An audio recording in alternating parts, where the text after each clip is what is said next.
This is how to learn Flutter in 3 hours. The first 45 minutes will be used to install Flutter on Windows and Mac. Then I will show you all the basics with Flutter and we will have a practical exercise at the end. You have all the chapters of this 3-hour video inside the description. Without further ado, let's start this. I will show you how to install Flutter in this video. First, you need to go on Google and you will type Flutter. You will then go inside the website flutter.dev and you will click on the blue button at the right top corner. Good. Now you will click on Windows. Inside this page, you will scroll down and you will find the blue button. We will click on this one after we download Git.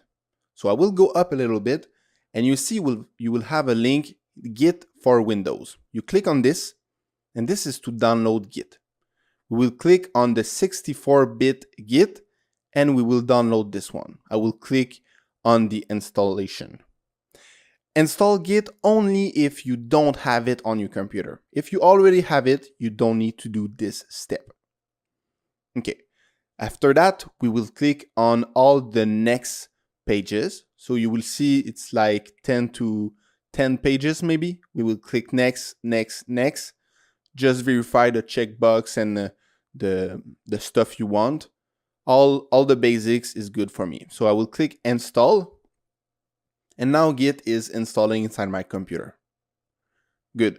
I will remove the checkmark view release note and I will click on finish. That's good. I will come back on the previous page and now we will click on the blue button. It's the SDK of Flutter. So this might take 5 to 10 minutes to download.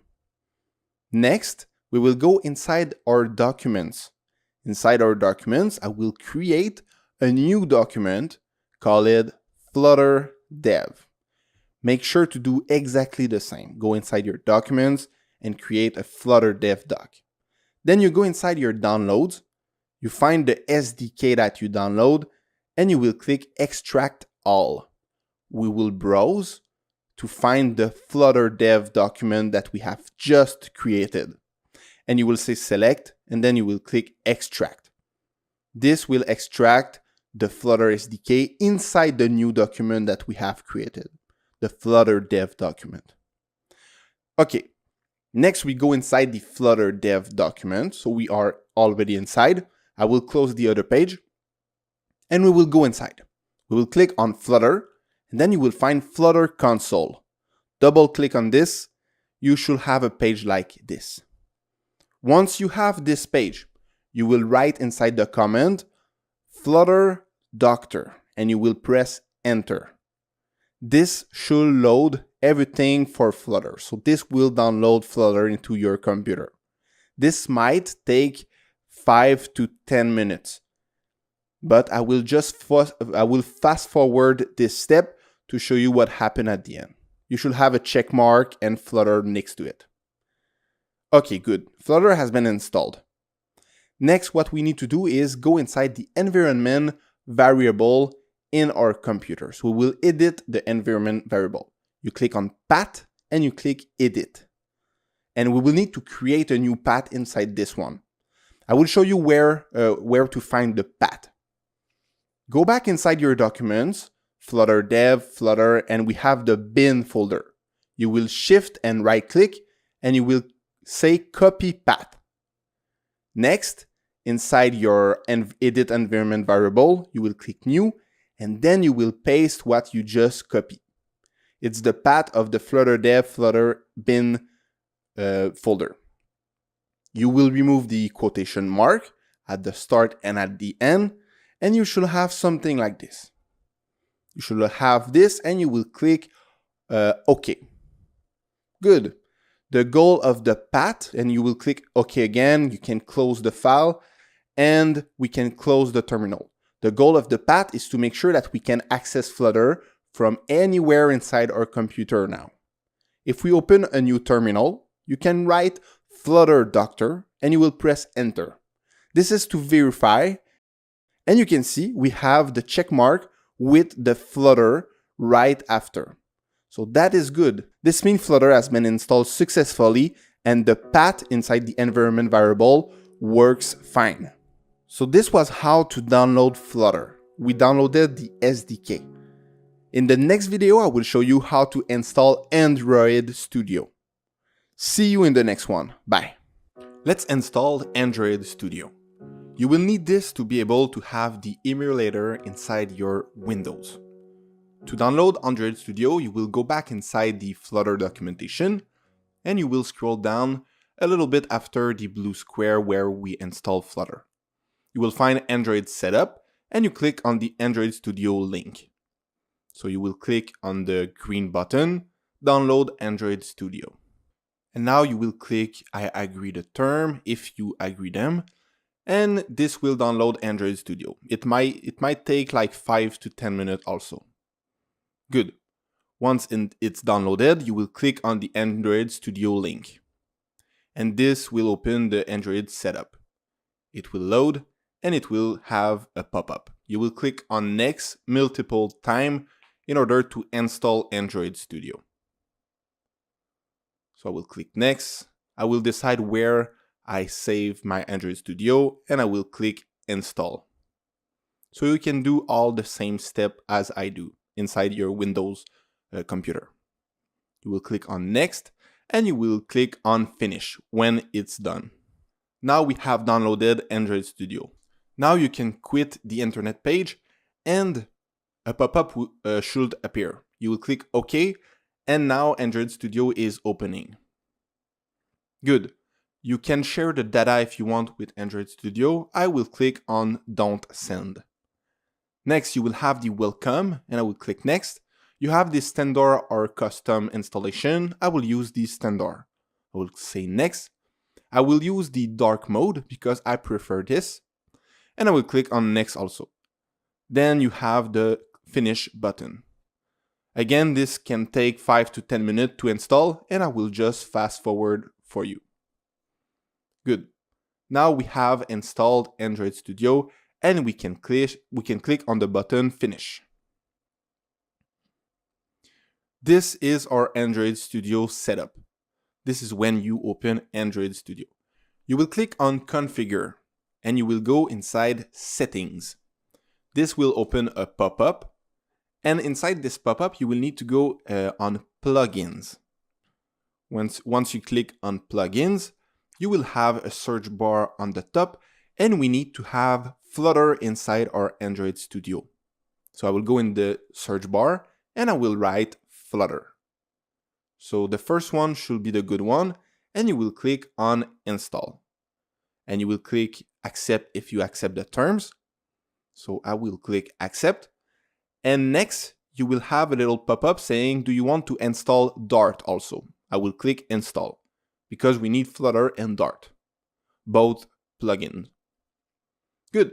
Now we have installed Flutter inside our Android Studio and we can click Restart IDE.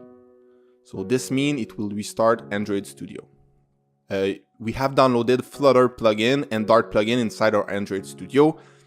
In the next video, I will show you how to use the Android Studio emulator. See you in the next one. Bye. I will show you how to use the Android Studio emulator inside this video.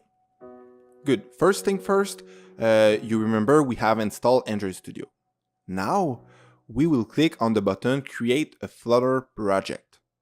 And you will click on the first one, you will click Next. And now we have the project name. For now, we will just call it Flutter App Testing. Okay, next we need to have the Flutter SDK path. So this is where we install Flutter. We'll go inside our document, Flutter Dev, Flutter, and we will copy this link. If you remember, you should have downloaded Flutter the same way I did. So you will paste this. And now, if you want, you can click the three dots to find the file also, but that I just pasted. You will click on Next. Right there, you have the package name.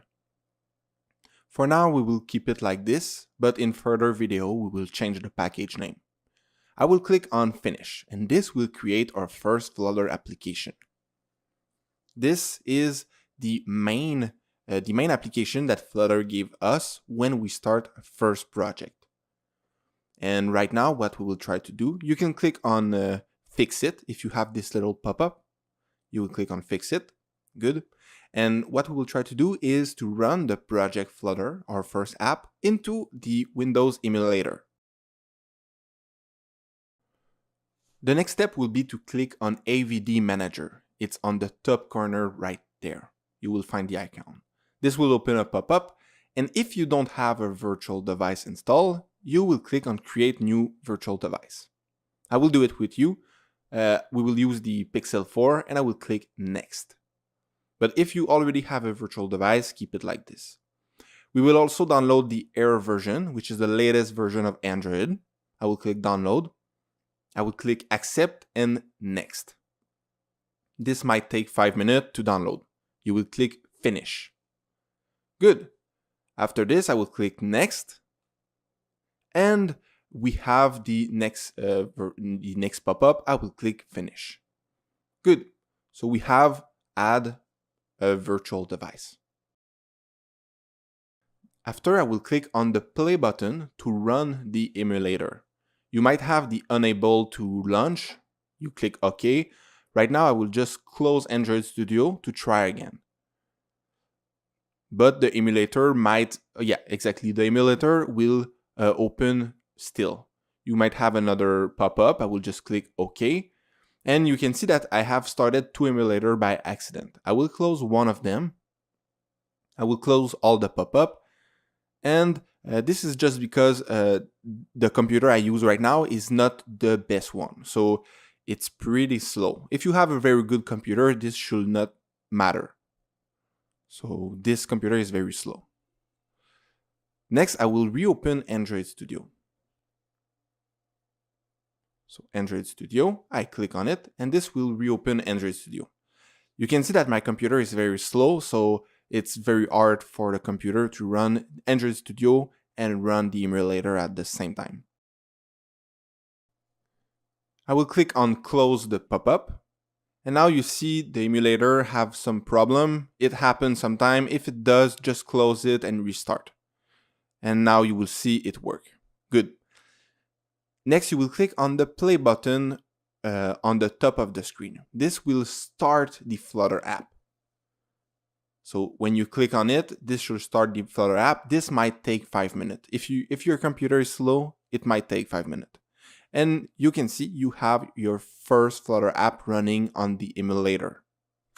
I will then go inside the search bar of Windows and I will click CMD.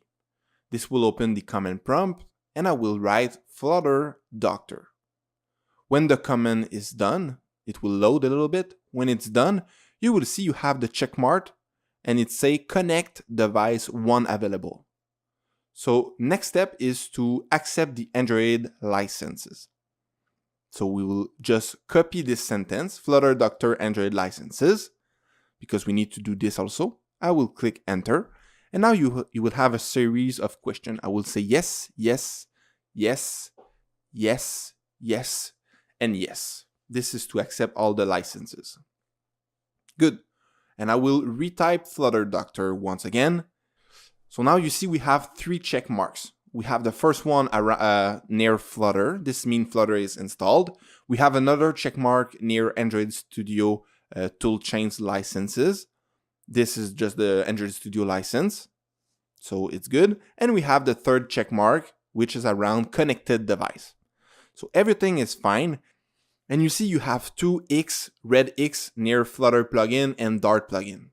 The computer thinks sometimes that the plugin is not installed, but if you remember on the previous video on Android Studio, we have installed these plugins, so everything is fine.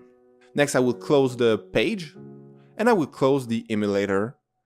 And yeah, in the next video, we will install Visual Studio Code. The next step will be to install Visual Studio. This is where we will be able to code for our Flutter app.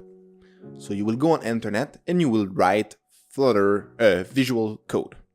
Then you will click on this link and you will download Visual Code. Because we are on Windows, we click on the Windows tab. And now this should download Visual Code Studio. You will click on it to install everything. We can close the internet page.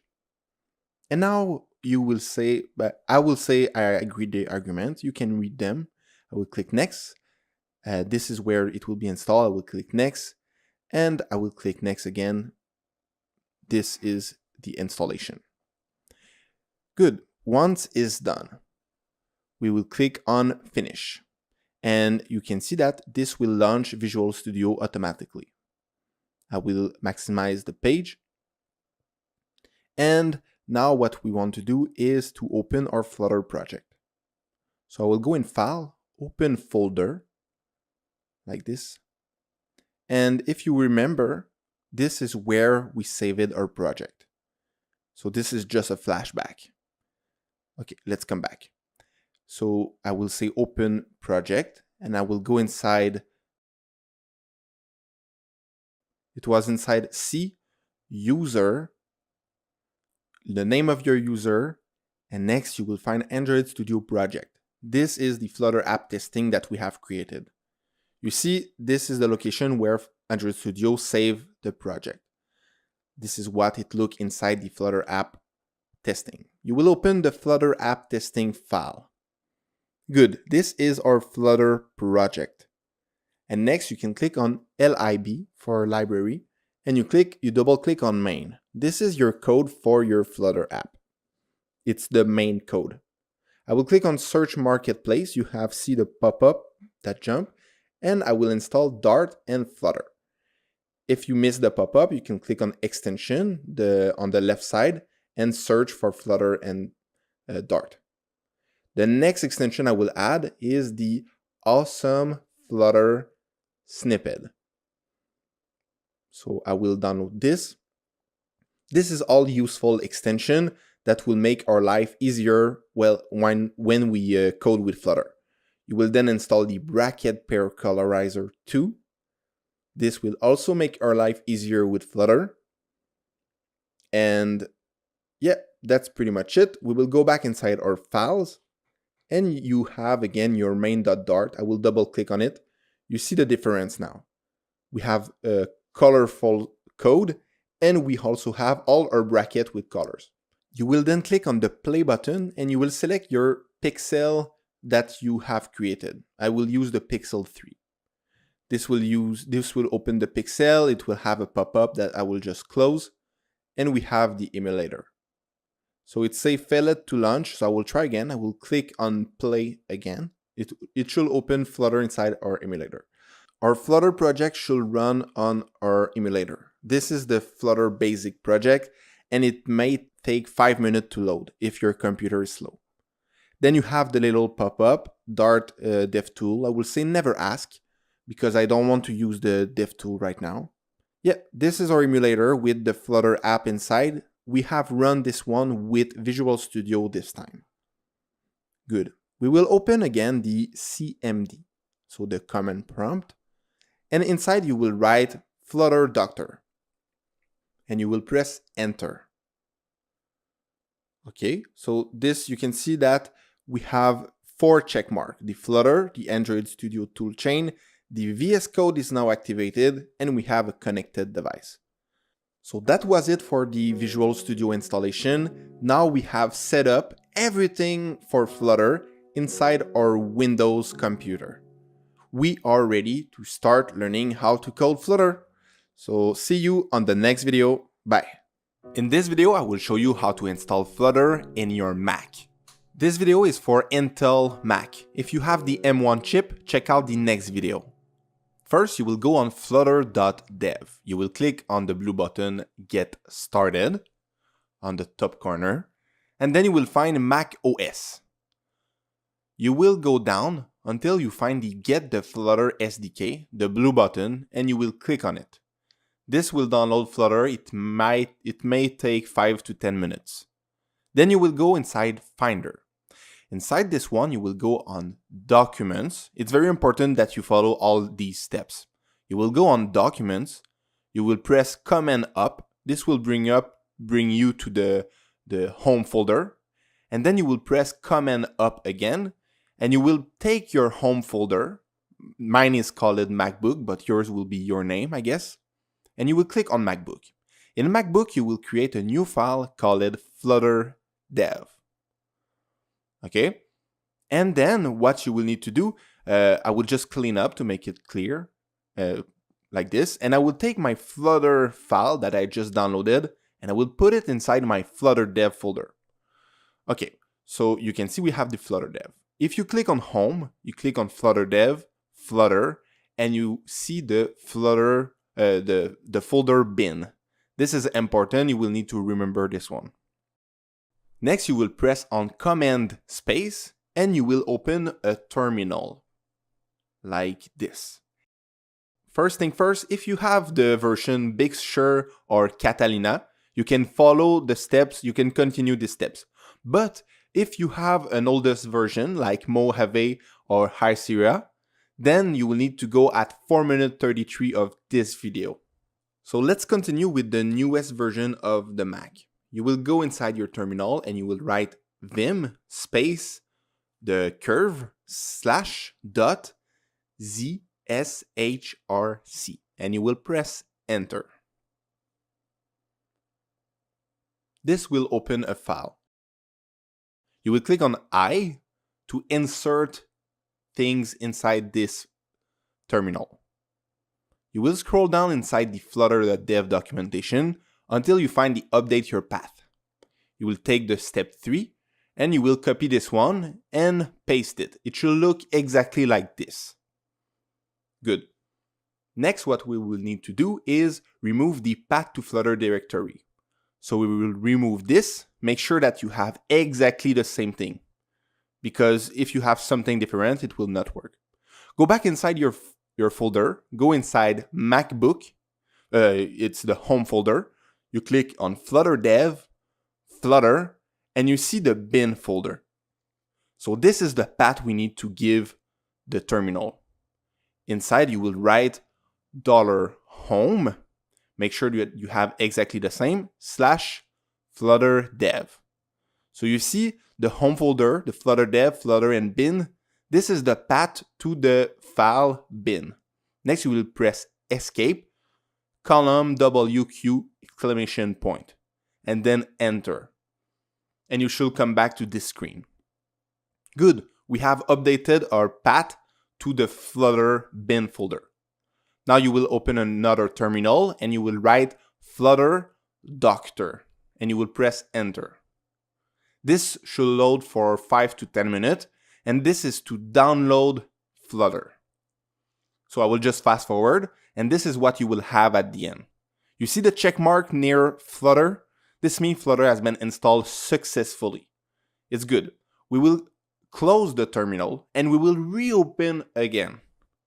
And inside this one, we'll rewrite Flutter Doctor. And this time it will take maybe 5 to 10 seconds to load. And you will see, once again, if you go up, you still have the check mark near Flutter. So it means everything worked fine. You can close it. You have successfully installed Flutter with your Mac. Now let's talk about the oldest version of the Mac, Mojave or High Sierra. You will still have your terminal, and inside your terminal you will write vim space dot bash underscore profile, and you will press enter. Inside this one you will press I to insert things inside. You will go back inside your documentation of Flutter. You will scroll down until you find the section update your path. And when you have this, you will take the third one. So the point number 3, you will copy this and you will paste it inside the bash profile. Make sure that you have clicked I before to insert things. Then you will remove the path to Flutter Git directory. Actually, we will remove everything. So I will delete everything and I will just keep $path column. What you need to do is you need to go in your Finder. Inside your Finder, you will find your bin file that I told you. You will drag and drop inside the terminal. And also make sure to add the comma at the end. So make sure to have something like this: the user, your user, Flutter Dev, Flutter, and bin. Then you will press escape, semicolon, column, WQ, exclamation point. Enter. Good. You should come back to these pages. This means the path has been updated. You will close the terminal and we will reopen the terminal. So I will open the terminal and inside I will write Flutter Doctor. Here you go. I will press enter and this should load Flutter. It will download Flutter. It might take 5 to 10 minutes. Good. I will just fast forward and now you will see the check mark near Flutter. So this means Flutter has been successfully installed. I will close the terminal and we will reopen the terminal just to verify if it worked fine. We will write Flutter Doctor another time and this time it will take maybe 5 to 10 seconds. You will go up and you will find the check mark and Flutter. So that means Flutter is successfully installed. That is great. So we have installed Flutter on our Macintosh. In the next video, what we will do is we will install Android Studio. See you in the next video. Bye. What's up, universe? In this video, we will install Flutter for the Mac M1 chip. We will click on Get Started, macOS inside flutter.dev website. Then you will find the section Get the Flutter SDK. You will press on this big blue button. And then when it is done, you will go inside your Finder. And in your Finder, we will need to find the highest level folder of our Mac. To do so, we can go on Document and you can press Command Up. You will now be inside your computer folder. So I name my computer MacBook. Then you will press again the Command Up. You will take your main folder, call it the name of your computer. For me, it is MacBook. And inside this one, you will create a brand new folder called Flutter Dev. Perfect. Now what we will need to do is first clean up this file and we will take the Flutter folder that we have just downloaded, so the SDK, and we will drag and drop it inside Flutter Dev. Good. So now if you go back inside your computer folder, Flutter Dev, Flutter, and you will find the bin folder. Be sure to remember this one because we will use it later. You can press Command Space to find the terminal, and once the terminal is open, you will need to write inside vim the little wave /dot, and it will be ZSHRC, and then you will press Enter. Good. Inside this one, we will press on I to insert information.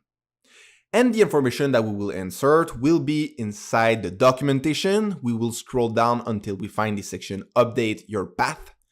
And inside this one, we will take the first and we will copy it.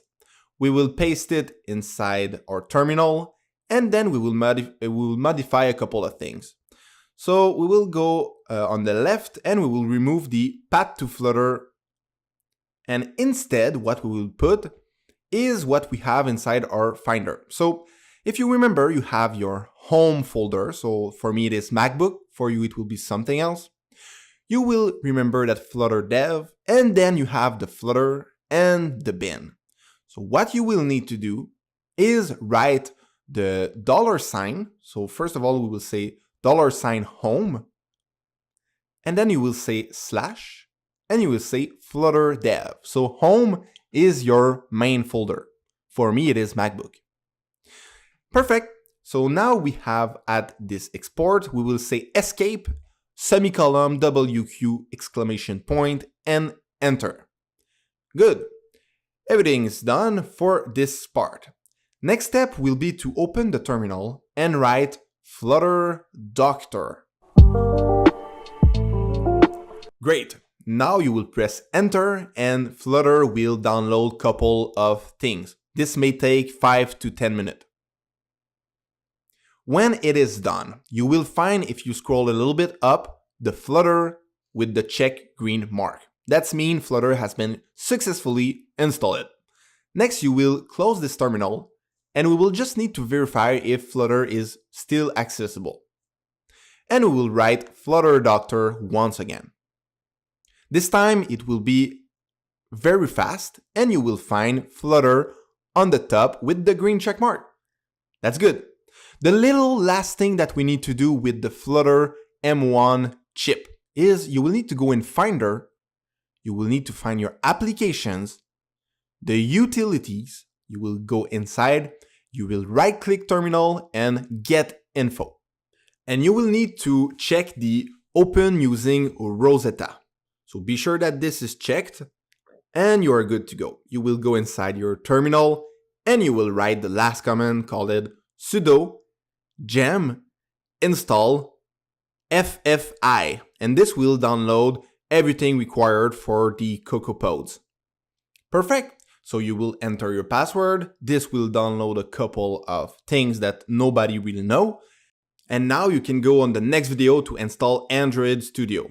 By the way, this video cost over $2,000, so you have the choice. The blue pill, the red pill. Will you subscribe?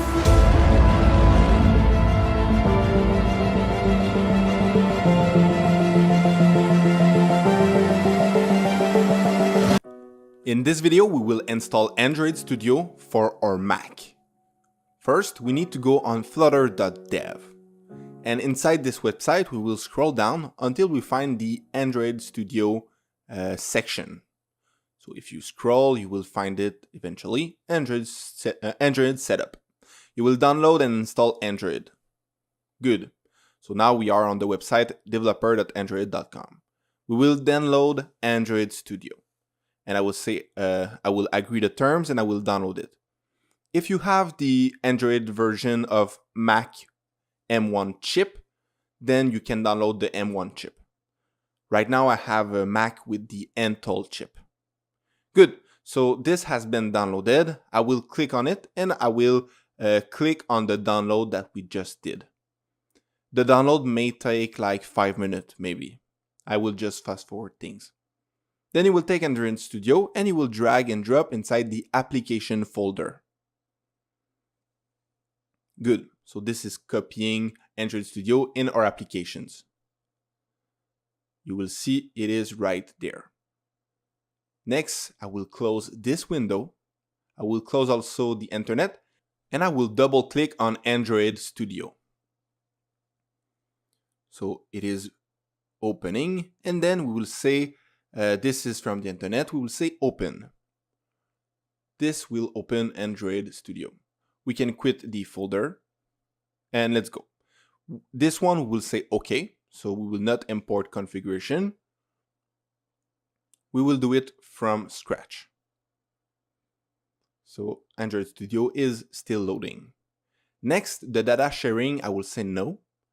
And for this page welcome, I will say next. And then you have the choice, standard or custom. I will use standard. And then I will use the dark mode. I will say next. And I will finish the installation. So this is downloading all the components for Android Studio. I will fast forward. And then this might ask you your password for your computer. I will enter my password and I will say OK. So as you can see, I have the Intel chip. But if you have the M1, you should download with the M1 if you have the possibility. I will say OK. So it is currently creating and I will just say finish. Next, we need to go on configure and preferences.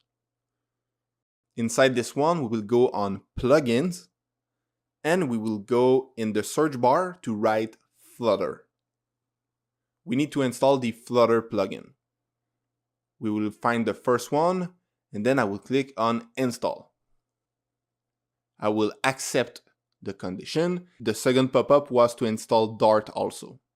So I installed Dart. And now it's asking to restart the IDE because we have installed Flutter and Dart. So I will restart it.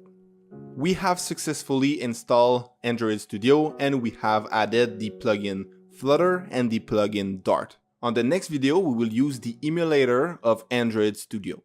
See you in the next one. Bye. In this video, we will use the Android Studio emulator for the first time and we will accept the Android licenses. First, you will click on Create a new Flutter project. Then you will click the first one, First Application, and you will say Next.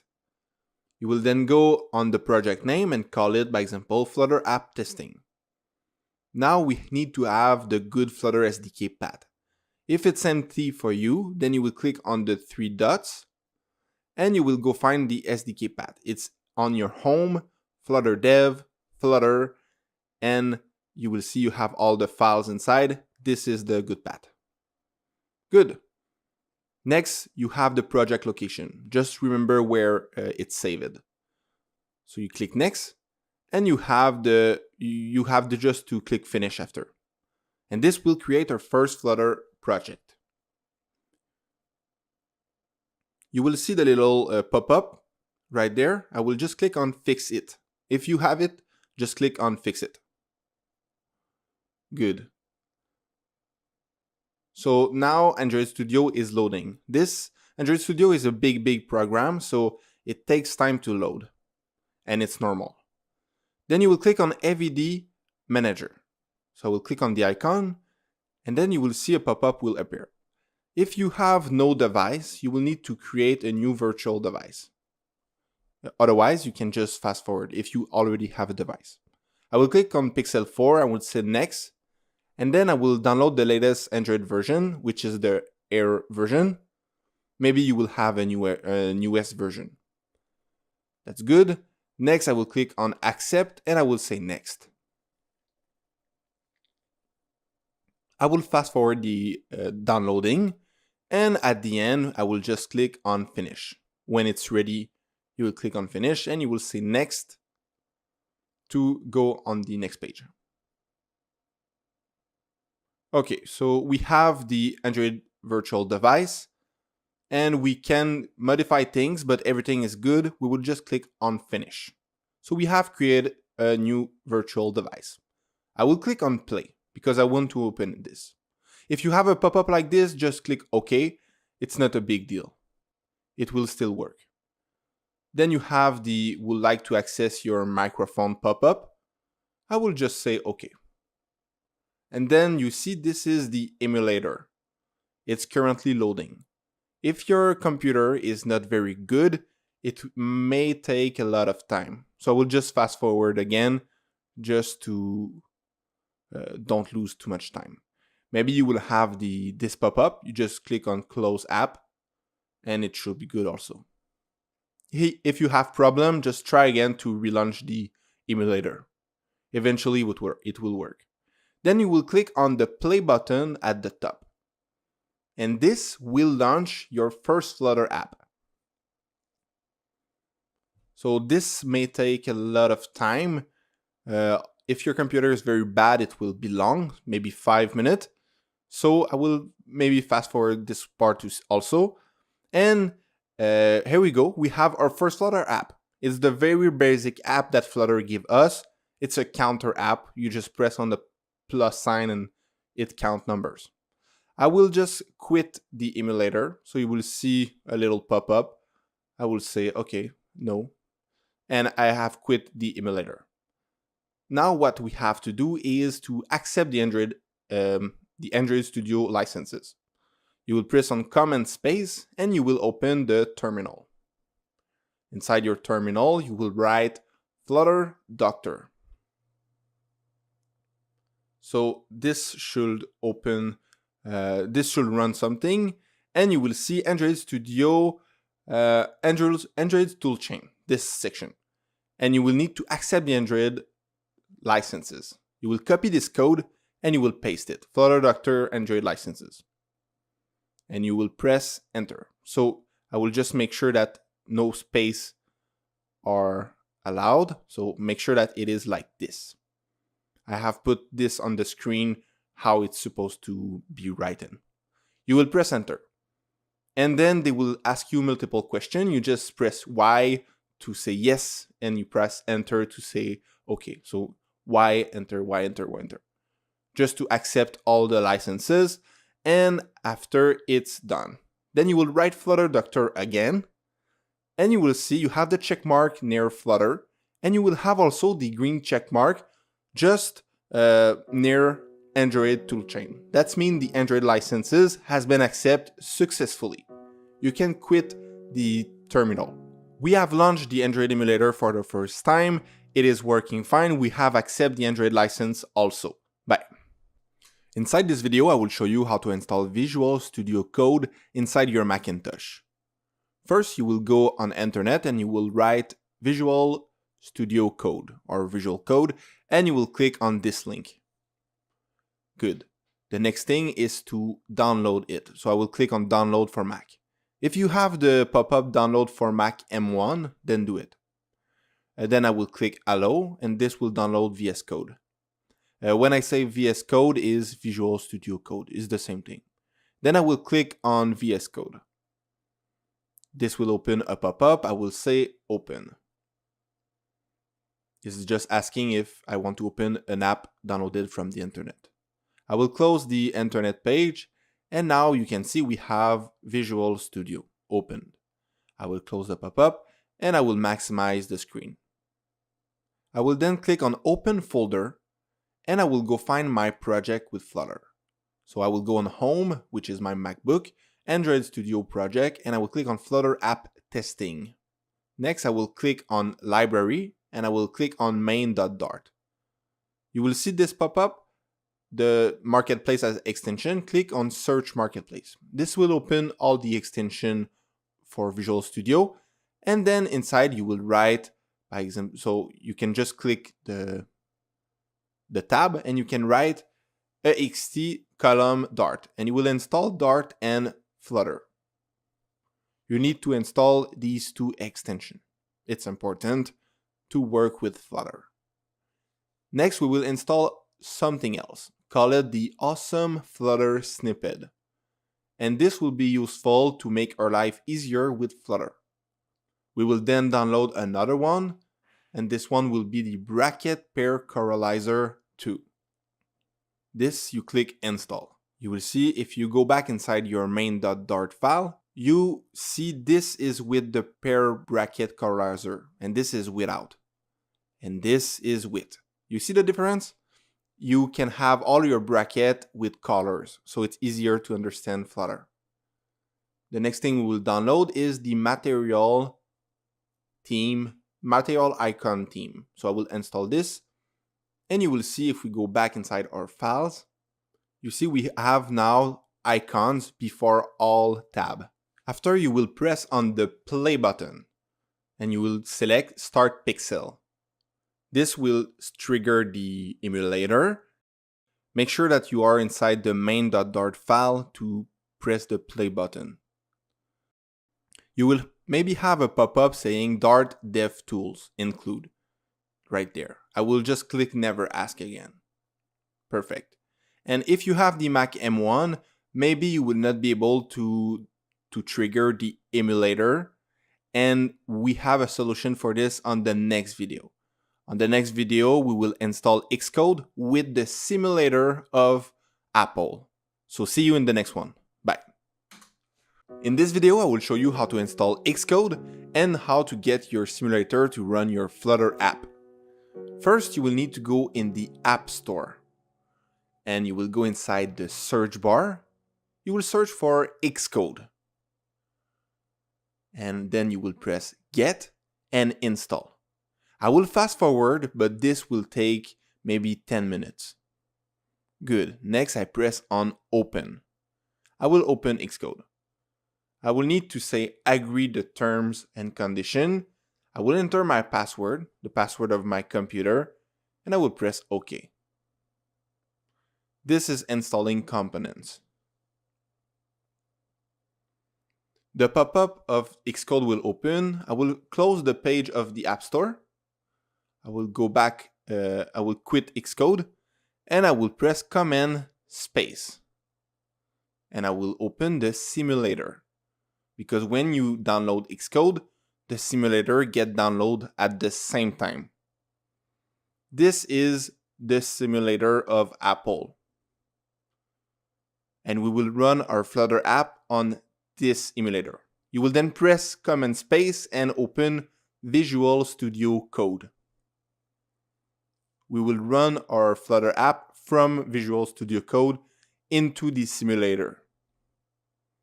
So if you remember, you see this little pop-up. Would you like to use recommended VS Code? I will say yes. Good. And next, you will need to press on play, but make sure that you are on the main dot to see the play button. So you press on play, and the application should be triggered on the emulator, on the simulator. So you see on the terminal all the line of code. This means that it's running, and you can see the Flutter app has been running on the simulator. So we are done with the Flutter installation. We have installed everything required, and now we are ready to start the fun part. See you in the next video. Bye. Before we start this course, I just want to tell you which extension you should have for your Flutter project. So if you are inside Visual Studio Code, you can go inside Extensions, and then you will find a couple of extensions that you can add or search to add them. I have the Bracket Pair Colorizer 2, which is currently deprecated, but I still use it. I don't really care. You can download another Bracket Pair Colorizer if you want, but this one is still working. I have also the awesome Flutter snippet. Oh, and just before the Bracket Pair Colorizer 2, the goal is to see the bracket. So you can see this bracket is yellow, this one is pink, blue, and like this. So we can see where the bracket ends. It's easier to see it. That's the goal of the Bracket Pair Colorizer. So after you have the awesome Flutter snippet, this one will allow you to write big chunks of code faster. So you will just have to write, by example, stateful W, and this will write a big chunk of code for you. I will use this in the course. You have also the better comments. This is pretty cool to write some comments with colors. I use this one. Then we have the, let me once again, I go down. You should have also the material icon theme. This one is pretty cool because, by example, if we go inside the Explorer, you can see that we have folders with image before everything. So if you don't have this, you will not have like a folder with image like this. Okay, next one. Yeah, that's pretty much it. So if you have those, I think it's 4, 1, 2, 3, and 4, you should be good to go. So that's it for this one, and let's start the learning inside the next video. Bye. Welcome to the Flutter course. Inside this video, we will create a new Flutter project. We will create a new Flutter project. I don't know about you, but I am excited for this course. Let's start this. This section will be the most fun section because we will learn about the basics of Flutter. Let's start this by creating a new project. If you remember, on the installation, we have created a Flutter project, but maybe you have already Flutter, so I just want to start from scratch inside this module. We will create a new project. You can see that I don't have the button Create a New Flutter Project. You can do it by yourself by clicking the button if you have it, but my Android version have some problem, and maybe it's the same for you. So I will show you how to do it with the CMD, which is the command prompt. I will open the command prompt. Then I will go inside my desktop. I can say cd desktop, like this, and now I am inside my desktop. If you want to go inside another folder, what you can do is you can open a file explorer. I will open it. And then inside this one, you can go, by example, on the C drive. I will go inside user, my user. Oops, sorry, this was fast. I will just start again. I will go inside C drive, my users, my user, and then I will go inside desktop right there. So if you have a file, you just take the file location, and then inside the command prompt, you will say cd, and you drop the, you paste this like this. So it's the same thing. You can also use cd and two dot like this to go back a file prior, you can see. And if I do cd space and the file that I paste, I am inside the desktop again. That was just a small introduction for command prompt. And inside we will say Flutter, not Flutter Doctor, but it will be Flutter Create, because create is a function inside the Flutter command. And we will say Flutter Create and the name of our app. This one will be Flutter learn the basics, like this. Make sure that you don't put space like this. You really need to have the underscore. Good. So we will create a project Flutter from the command prompt like this. You should see like this the folder that has been created in the desktop. You can create it wherever you want in your computer. Next step, we will close this. I will close the Explorer. And now, yeah, that's pretty much it for this video. We have created a Flutter project with the terminal. Yeah, you can create it with your Android Studio if you want. In the next video, I will explain you what is the difference between Android Studio and Visual Studio Code. See you in the next one. Bye. Welcome back in this Flutter course. Okay, right now I will explain you what is the difference between Android Studio and Visual Studio Code. If you already know the difference, then you can move on. Otherwise, I will just tell you like, yes, what is the difference and what is my preferences and which one you should use. For Flutter, you can use both of them. Honestly, I think Android Studio is more complete with Flutter. The thing is, Android Studio take a lot of computer power. Okay, that means if your computer is not the best computer ever, it will be very hard to run the Android Studio and run the emulator at the same time. In the other end, Visual Studio is very light, so it's very easy to run Visual Studio inside a bad computer. And also, Visual Studio have what we call extensions. So if you remember, in the installation, we add these plugins. So I will show you all plugins I have in case you want to pause and use the same plugin, like this. This is the most important at the start. I will go very slowly, but I will continue to talk. So Visual Studio, in my opinion, is better because first, it's very light. And yeah, for any computer, you will be able to use this. And also they have extensions, like a lot of good extensions, and Android Studio don't have them. But it's your preference. If you want to, both of them, you can code with Flutter.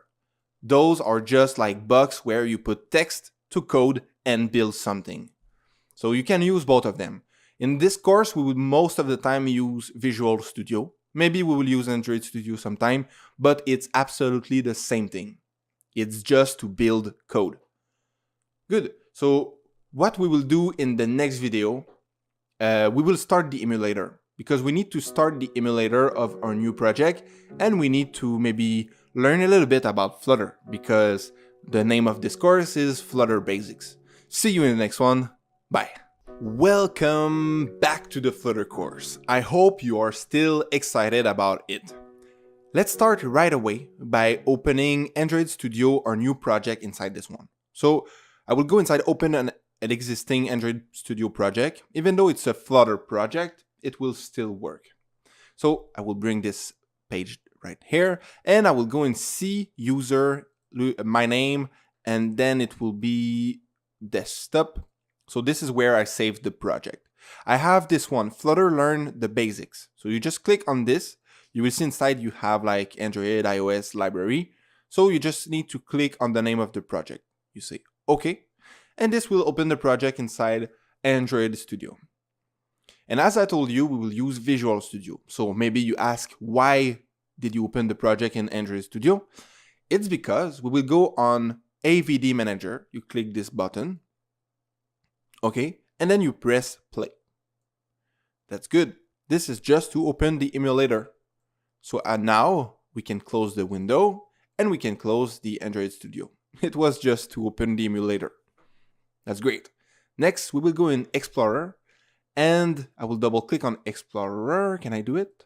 Okay, that's good. I will quit extension. I will go in File. I will do the same thing, open folder. I will go in my desktop. and I will find my Flutter Learn the Basics. Select folder. Good. So we have opened the project. I will put this on side and I have my emulator on the right. Let's make it just a little bit smaller. Good. So what we will do is we will go on lib, you click library, this is what I call it, and you go on main, double click on this, and you press the play button, which is start debugging.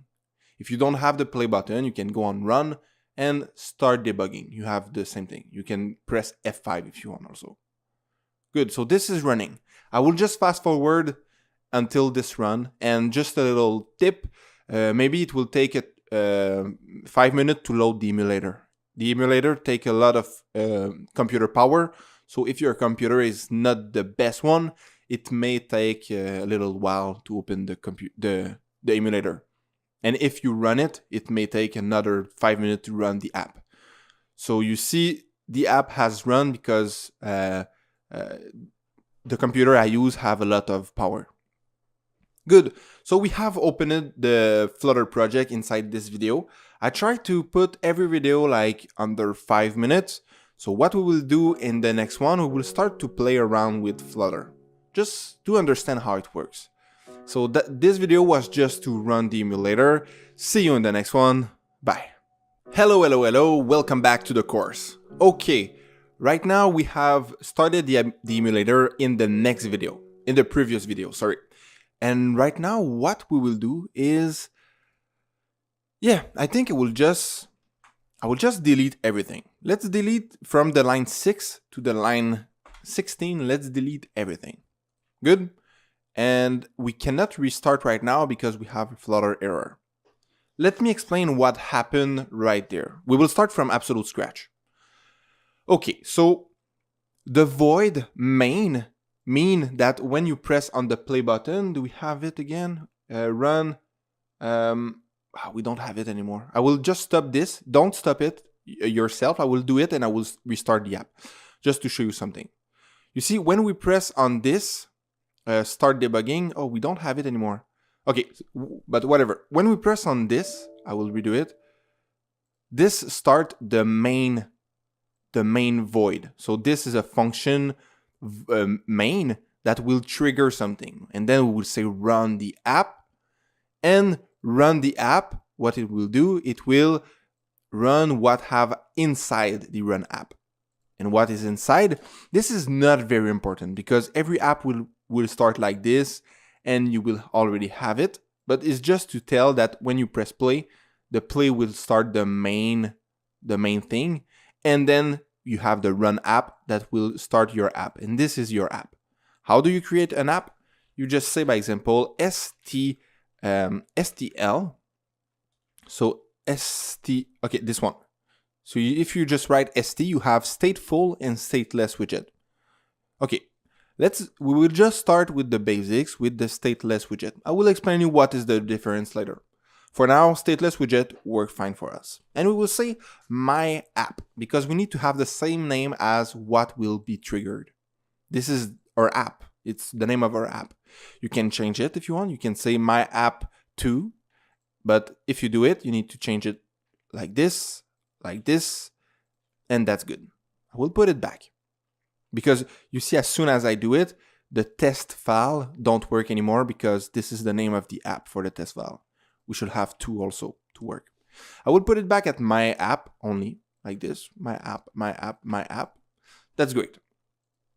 Next, we will go right away with what is important with Flutter. Okay, you have the return. So you have the StatelessWidget that will build something and will return something. The first thing you need to know with Flutter is you need the main widget. Let's start about the main one is the material app. Like this, material app. Here we go. This is the first thing we need to do. Inside the material app, we have what is called the home. I will go straight away because we try to do it under 5 minutes and I will explain you everything right after. We have the home and we have the scaffold inside. and only like this we can start an app. I will restart my app and I will explain you while it's running what everything means. So Flutter is widget inside widget inside widget inside widget. It's like a flow of widget. And a widget starts with a capital letter most of the time, okay? And every widget have inside what we call arguments. And home is an argument. So if I press enter and I press command, if I press control space, I think on Mac is command space, you will have all the suggestion. This is all the suggestion for actual arguments that can be inside the material app widget. Okay, I will make more focus on this in the next video because it's super important that you understand.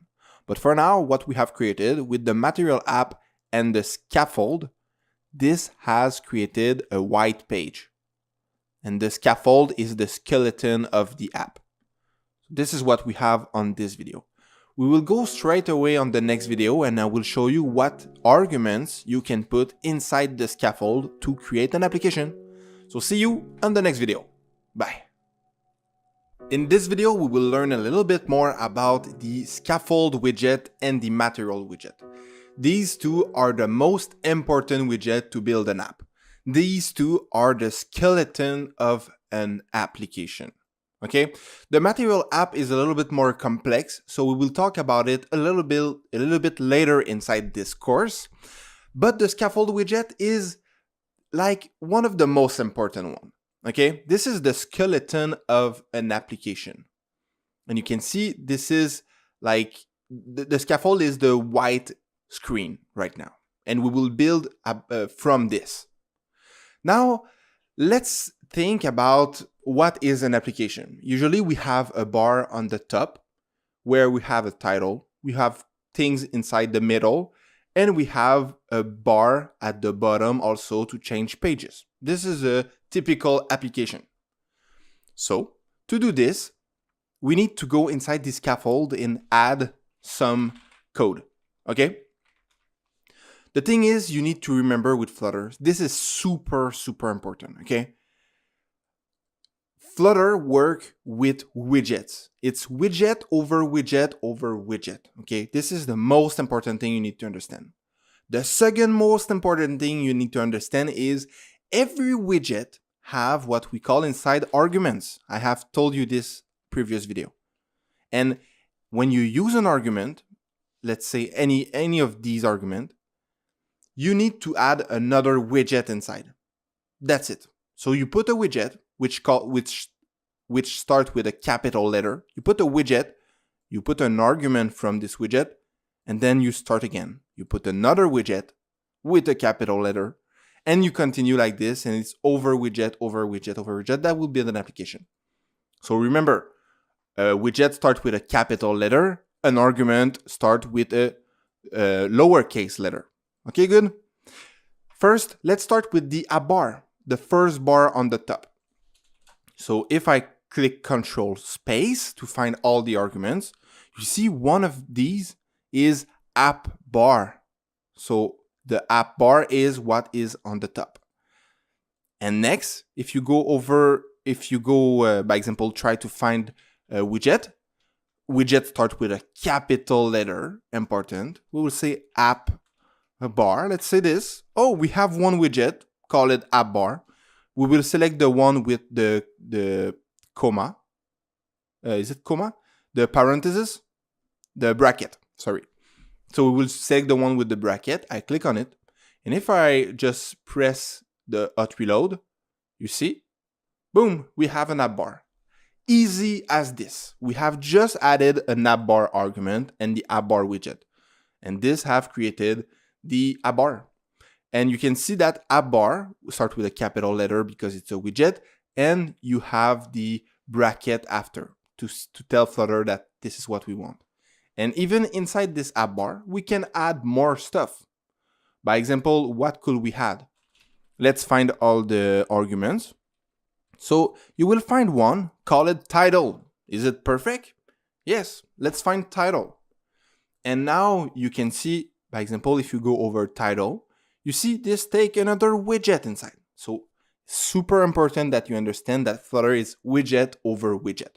Every widget have arguments inside, and when you have an argument, you need to put another widget. Okay, so we need a widget. What is the title? Title is a text, I will say. So let's find a widget called text. Widget start with a capital letter. Remember, we have one. It's called text. So if I click text, I have one with the bracket. If you don't have it, it's not a big deal because you can add yourself the bracket, which is good. And then if we go over the widget, you can see that this, by example, if I press Control Space inside text, nothing really happened. No arguments are available. So that means we go over widget and we see text, okay, text take inside, the first thing is a string data. So it take a string. What is a string? Is just plain text.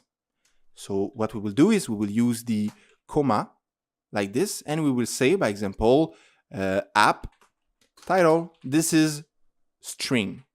And I will reload again with the light bulb, the light. And you see app title, we have the title of the app.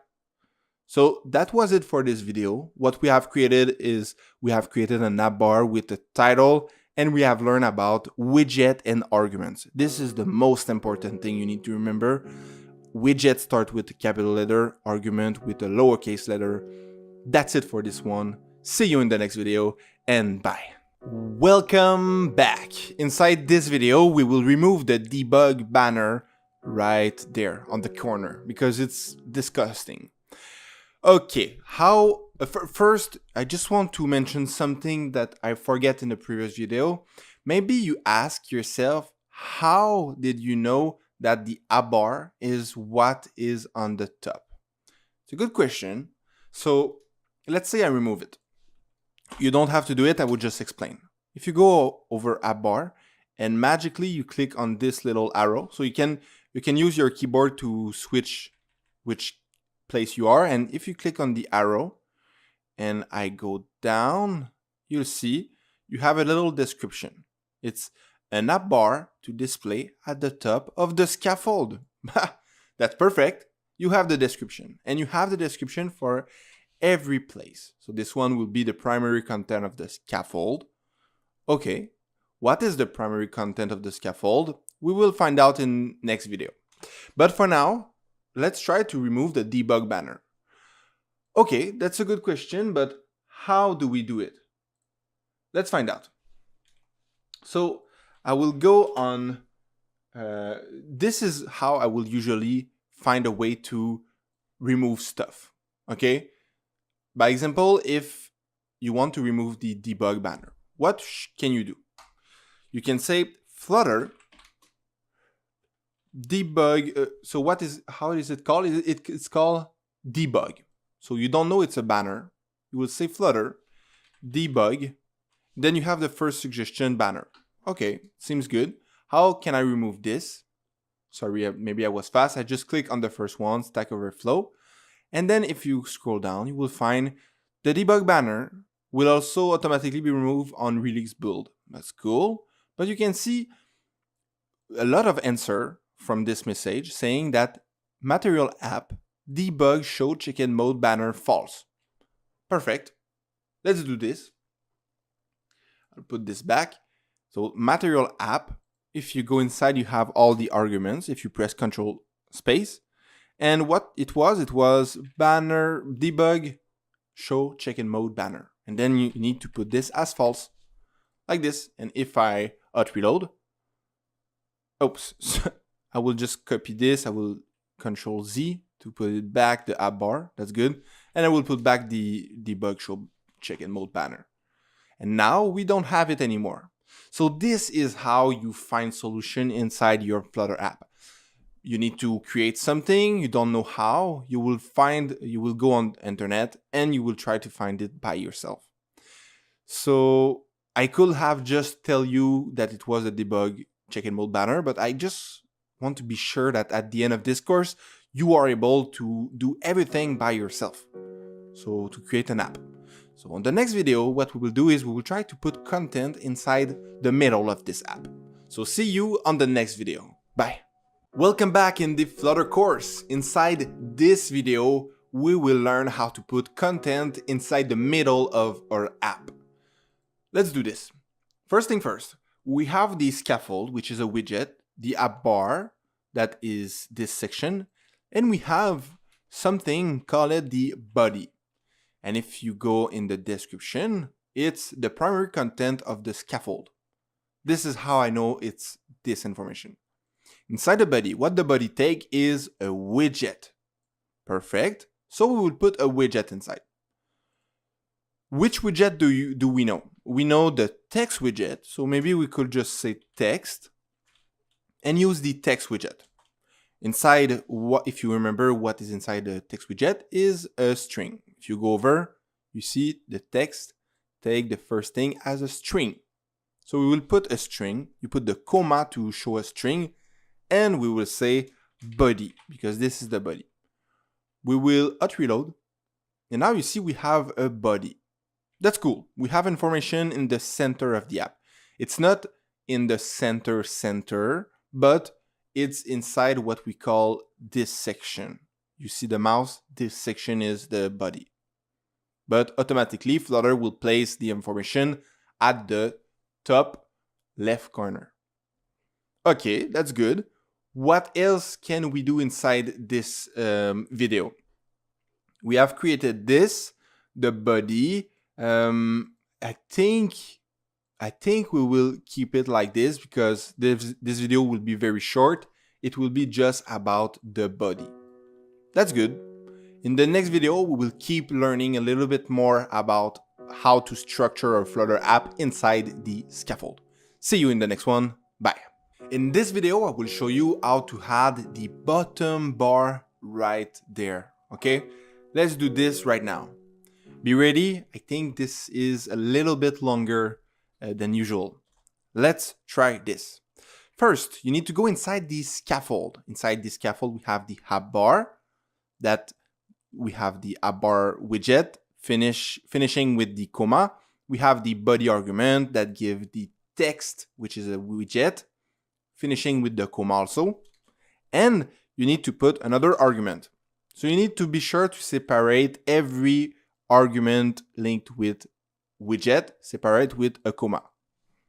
We will go inside this, and we have the second one, call it bottom navigation bar. Seems great. A bottom navigation bar to display at the bottom of the scaffold. That is magnificent.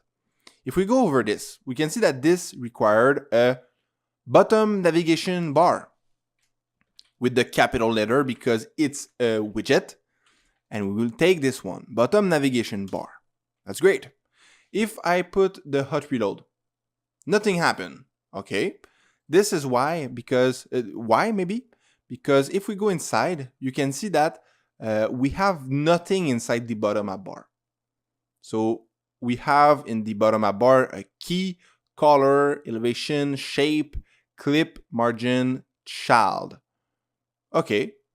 Sorry, I don't think I have used the good one. Yeah, it's bottom navigation bar, and I used the bottom app bar. Sorry about that. Bottom navigation bar. That's great. Now we have an error saying the name parameter items is required. Good. If you want to know the error, you just go over the thing and you will see the error. So we need item. If we go inside bottom navigation bar, we press Control space, we have all the arguments. The first one is the items. That's wonderful. We take this one, and now if we refresh, you see, oh, we have some error. Failed assertion, line, blah, blah, blah. Items.length need to be bigger than 2. So that means we need more than 2 items inside our item list. That's great. I will quit this, and I will just continue the app, because now we have a bug. So we have the red screen. How to solve this? We need items inside the items. You can see the same error right there. Items.length is bigger or equal at 2. So we go over items and we see that this takes a list of bottom navigation bar items. I will copy this one. I will go inside, and this is a list. Okay, a list in Flutter is called by using square brackets. Easy as this. I will go inside and I will paste the widget that we need. Because as you can see, it takes a list of bottom navigation bar item, which this is also a widget because it starts with a capital letter. Bottom navigation bar item, and this need to use the bracket. Perfect. I will put, we see we have another error. The name parameter icons is required. That's good. We need icon. Let's say icon. And what does icon take? If we go over, we can see that icon is a widget. That's great. Do we have a widget called icon? That's a good question. Let's find out. Icon. And we have one. That's magnificent. Let's click on this one. And what does icon take inside? Icon take inside an icon data. Okay, good. This one is a little bit more tricky, but I can tell you that an icon data, if I press icons with the S, you see that icons is supposed to be an icon data. Where can we see this? I don't think they show it, but it's just because I know it. So I tell you right now, icon take icons dot something. I will say home. Great. Now we don't have error anymore, but we need two of them. We need two items inside the bottom navigation bar. So you see this is a little bit more complex. Right now you have some challenge. And you cannot just put the second like this because you see if we go over const literal as parameter, blah, blah, this expect to find the comma. We need to separate both of them with the comma. We need to separate items inside the list with comma. If I hot reload, we have another error. I will play and we will see the error right there is item.label is not equal to null. So we need to have something in the label. Where's the label? Let's go inside bottom navigation bar item. I will press Control space or Command space and we have label. That's great. If we go over label, you see this take a string. We know how to put a string. It's with the comma. And you say, by example, home, because we use the home icon. We will copy this item, this label, sorry, and we will paste it for the second navigation bar item also. And now we will change this one for something else, maybe settings. And we will change the icon for settings. Yeah, we have it. That's perfect. I will save. On the next one, I think I will explain a little bit more about icon. It's just because it happened that we absolutely need it, so I will use it.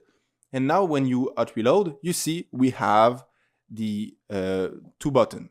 That's great. We have something at least. But now you can see the little blue line everywhere. We will solve this in the next video. So see you on the next one. Bye. Hello, hello. Inside this one, I will just show you how to remove the blue line. So if we go over any of these, it will say prefer const with constant. Okay, that means you need to put const to put this as a constant. So I will copy this and I will paste it before everything. Now you see this one take the same thing. So we can put it before bottom navigation bar, but nothing will happen. That means we need to put it before the list because the list will be the constant. So this is a constant. It will never change. And just like this, you have removed the blue line. That's it for this one. In the next video, I will just explain a little bit more about the icon. How did I know that we need to put icons with the s.home? Like, how did I know that? See you in the next one. Bye. Welcome back. Okay, so I told you that I will show you how did I learn about icon. So let's do this right now. I will open another browser, google.com. Here you go. And then what will be, by example, how did I know this? I will say Flutter icon, and just like this, let's search about it. Icon class. We will go on the first link. Will it work? Not sure, but let's find out. Yeah, if you go down, you will find some documentation, and you can see children const widget icon, and you see the first thing is icons.favorite. Then you can put other things inside, like color argument. You can have the size argument, semantic label. But this is how I knew it. You just need to make a little Google search, and you will find it right away. So you can say also Flutter how to use icon. And this is what I want to show you inside this course. I want to show you how you can solve your problem by yourself, because you don't want to be stuck when you try to build an app. Let's go on this one. I think it's the same. Yeah, it's the same. So let's find another one. Maybe medium.com is pretty good also. If we scroll down, you will maybe find somewhere the code. Please just give us the code. Yeah, icon. What is this? I don't know. This person is maybe somewhere else. Okay, so whatever. I think we have something great. How to use custom, no, not custom icons. Yeah, this one was good. We have it, so I will just copy this one. Boom, copy this, please, and thank you. So you can just go inside your icon where it is, right there. Boom, you paste it. That's it. You just copy and paste code. And now if we reload, you will see it's a hearth, because I think it's the favorite icon. Yep.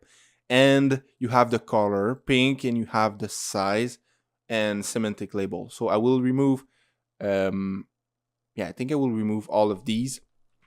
But you see, this is how you find stuff, how to build stuff with Flutter. You just make some search on Google, and that's it.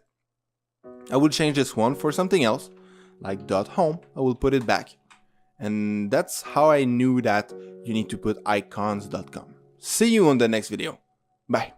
In this video, I will show you how to use the format document. I'm sure you wonder like how sometimes I just like move columns like this and structure the document easy as this. Okay, I use a command on my keyboard. It's called format document Shift-Alt-F, okay? And you can use it only when you put, by example, a comma between two brackets. And now I can use it. It's Shift-Alt-F. If you want to find it on Mac, you will find somewhere something called format document with the command near. So you can see if I remove the comma on this and I do it again, this bracket should go right after, like this. Boom. You see? It go right after. It's just to structure document and see it better. So when you see two brackets without comma, try to put a comma between and format document. When you see that like my code moving, it's because I use format document. Where else can we use it? Let's say like at the end, we have multiple brackets. If I remove them all and I do format document, you see all the brackets go collide together. So that's why I usually put a comma at the end of every bracket. So that's pretty much it for the format document. If you see me moving code like crazy, like this, it's just because I use the keyboard shortcut called format document. That's it for this one. See you tomorrow. See you on the next video. That's it. Bye. In this video, you will learn how to put the body in the center. That's very easy. It will be a short video. Let's find the body. It is right there. We have the text. What you can do is you can right click. You can say Refactor. And then inside you will have wrap with center. Easy as this. Boom. So what this create? It create a center widget, which inside you have the child and you have the text inside. So the center is the widget because it's a capital letter. Inside you have the child, which is an argument. And usually when you have an argument called child, is just to put something else inside the widget. And this something else is the text widget. Now we have the blue bar. It's because we need to put a const before. And you see we still have the blue bar because we need to avoid 2 times the const. That's good. Now you see we have two bracket, put the comma, put the comma, and then here we go. We have the format document, we will hot reload, and we have the body in the center. That's it for this one. See you in the next video. In this video, I will talk about the refactor. So we just did it in the previous video, but I want to redo it because I want to create a video about it only. In this way, you will be able to find the refactor video easily when you come back if you need to find it again. So what we did, we used the refactor to create a center widget. So this have wrapped the text widget with the center. If you click on it, you can do something else cool called refactor, and you can say remove this widget. Boom. Flutter will handle everything for you, and it will remove the center widget. You just need to put back the const, and you can hot reload. This will put back the text at the top left corner. Let's do it again. Try it by yourself first, pause this video, and try to refactor the text widget with the center widget. I will do it with you right now because you should have pause. Refactor, you just right click, you say refactor or Ctrl-Shift-R, and then you wrap with the center. But I will use something different this time. I will say wrap with a widget. So this means you can wrap with anything. And then obviously we will use the widget, call it center. That's it. So it's the same thing that we have done, but by using the wrap with a widget. So this is what we call the refactor. I will put my comma between 2 parentheses, bracket, and I will format document. I will make sure to put my const before the center, and that's it. So this video was about the refactor, and now you have it inside your library and you can find the video easily. That's it for this one. See you in the next video. Bye. In this video, you will learn how to create a Flutter button. Let's start this right now. We will replace inside the center widget, which have the child argument, we will replace the text for a button. Let's do this. First, I will write with the capital letter button. And you have multiple choice, okay? You will need to remember that for buttons, there is 3 types of button within Flutter. The text button, the outlined button, and the elevated button. Easy as this. These are the 3 main buttons with Flutter, okay? So we will use the most common, call it the elevated button, like this. That's good.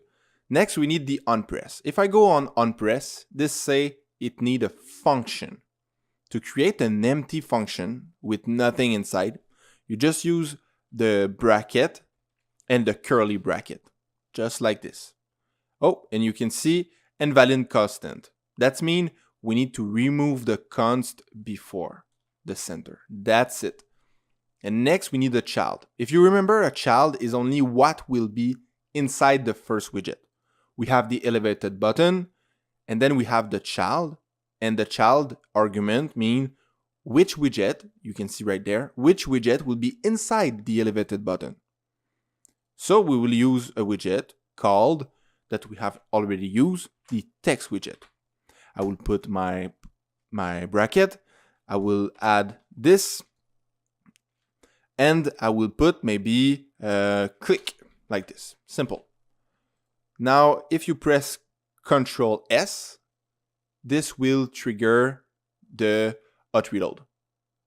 Actually, yeah, it will trigger the hot reload. It will save and hot reload. So you don't need to click this every time. Just save. Now, when we click on it, nothing happened. But we have a button, and we still have the blue thing, so I will remove this by saying const. And you can see that the code is very long within the same line. This is probably because we have 2 brackets like this. I will format document. So you can see format document. You already know about this. And that's it. We have created a Flutter button. In the next video, we will learn how to trigger something inside a function. That's it for this one. See you in the next one. Bye. In this video, you will learn how to use the Flutter print. Let's start this right now. Okay, so you have your application, you have your button, and this is the empty function. Good. After this, you have, if you look down, you have the terminal, the problems, output, and debug console. If you don't see the terminal, let's say I quit it, I close this. You can open it again by saying terminal, new terminal. That's it. And now you see I have two open. I will kill the second one. Good. We have the box open, and now we will go inside. We don't need it right now, but we will need it after. So to use the print function inside Flutter, you go inside the onPress. Inside the curly bracket, you say print with the lowercase letter. You put the semicolon, and you just watch why you have an error. It say avoid print call in production code. Okay, that's good. Print a string representation. Okay, so a string, we know how to use string. It's like this, and we say, by example, print something. Good, just to see if the empty function or the onPress function work. We will hot reload, and now I will click on click. And you see, if we go inside the debug console, you have the print something. Let's try again. I will click the clear console. Nothing is inside. And now when I click on click, here we go. We have the print something. That means when we press on the button, this triggers the elevated button on press, and this print something inside the debug console. So that's cool. On the next video, we will try to to do something else inside the onPress function. But for now, we have print something, which is cool. See you on the next video. Bye. In this video, I will show you how to create a variable. Okay, maybe you wonder why we will create a variable. Because inside, you see the button, elevated button from Flutter, you have the click. In the next video, what we will do is, when we press on this button, we want to change the text inside. First, we need to create a variable for our text. I will cut click with the quotation mark, and I will go, by example, I will go just right there, and I will create a string variable, call it, by example, button name is equal to click. Now we have an error saying, okay, expected to find the semicolon. So we put semicolon, and it's good. I will format document, and now we have another error. If we go over my app, we can see that try making all of the field final or removing the keyword const. Oops, I will go over again. Remove the const. Okay, so if we remove the const, here we go. Now we have another error right there. The constructor being called isn't a const. Well, so that's perfect. Let's remove this one also. Seems good. Now if we go down, we are missing the text. And the text is named, oops, I will change this. You will name usually your variable like lowercase letter and capital letter for each words after. So we will copy this bottom name and we will paste it inside text. That's good. If we go over, we still have another error saying evaluation of this constant expression through an exception. And this is because the text is no more a constant because the bottom name can change. It's a variable. So now we are good. But you can see that in the test file, we have an error. If we go inside, we can see that my app with the const, it's no more a constant. So I will remove this one also. Now we can hot reload. And when we hot reload, you see we have an error. And this is because we changed inside the my app, we changed the value const. And when we have like error like this, we just need to restart everything like this. I just restart instead, and now it worked fine. So nothing have changed inside this one, but we have created a variable called bottom name. And in the next video, what we will do is we will change the value of the button click for something else with the variable. So we will change the name of the variable. That's it for this video. See you in the next one. Bye. Are you ready to change the value of the text when we click on the button? And this is what we will do inside this one. Let's start right now. First thing first, we have the button, elevated button. We have the onPress, which trigger a function. And inside, when we press on it, you see it's called the print something. We will replace this. And what we will try to do is change the value of the bottom name. To change the value, you can say bottom name like this, and you will say this is equal to something else. And because the bottom name is a string, it needs to be equal to a string. It cannot be equal to a number after that. It needs to stay the same type. So we will say clicked, by example, maybe. Clicked, I think it's good. And if you remember, we need to put the semicolon. If you are not sure about it, you just go over, expect to find semicolon. That's good. Now I will reload. And if we click on this, normally it's supposed to work, but it does not work. Why? Because in Flutter, you see the StatelessWidget and the StatefulWidget are very different. The StatelessWidget means the screen will never change. But if we use the StatefulWidget, that means that if the user do something on the screen and the screen change, by example, the name of the button change, we need to use the StatefulWidget. I will go over StatelessWidget. I will right click and say Refactor. We already know about this. And I will say convert to StatefulWidget. Okay, that seems good. Next, it should work. So I will just reload again. And now you see we have some errors. Okay. And maybe you, okay, I will just go inside the run and debug. I'm not sure if I show this to you. If you reload, maybe you have this error like this, okay, popping up from the framework.dart. I will quit this. You can click on play debug and remove the uncut exception. Personally, I don't like that. I will go back inside my file. And now if you reload, you don't have the error anymore. But we still have it in the terminal, the debug console. I will restart the app this time. And you see we still have an error. What is the problem? Is type my app is not a substream of type StatelessWidget in type cast. Okay, so what does this mean? Is we have my app, which is a StatefulWidget, and I will restart again just to be sure. Okay, and you see, now it worked. Sometimes you restart and it will not work, and the second time it works. It happens sometimes. Now everything is fine. Good, but when we press on this, nothing changed still. So we have a problem.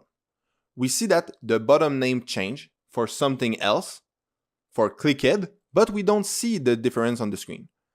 This is because we need to tell Flutter, okay, we are inside the StatefulWidget. It's possible that the screen change, but we need to tell Flutter the screen will change. And to do that, we go on onPress function and we will use something called the setState. You can click on this, and this will let know Flutter that the screen will change. And what are the information that change on the screen? We take it and we put it inside the setState. I will format document. So you see the bottom name will change, and we let know Flutter that the screen will refresh with the new information. Now if we reload, you see it automatically go to clicked. This means the reload is just refreshing the screen. And that's why, because we already clicked on the button previously. I will restart now, okay? Let's make it simple. I restart, we have the click. When we press on this, it changed for clicked. That's good. So everything worked.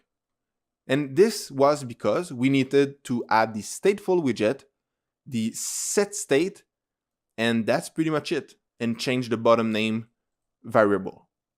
So in this video, we have learned about StatelessWidget and StatefulWidget. the first one, StatelessWidget, the screen will never change. StatefulWidget, the screen will change. And to let know Flutter that the screen will change, we need to use setState.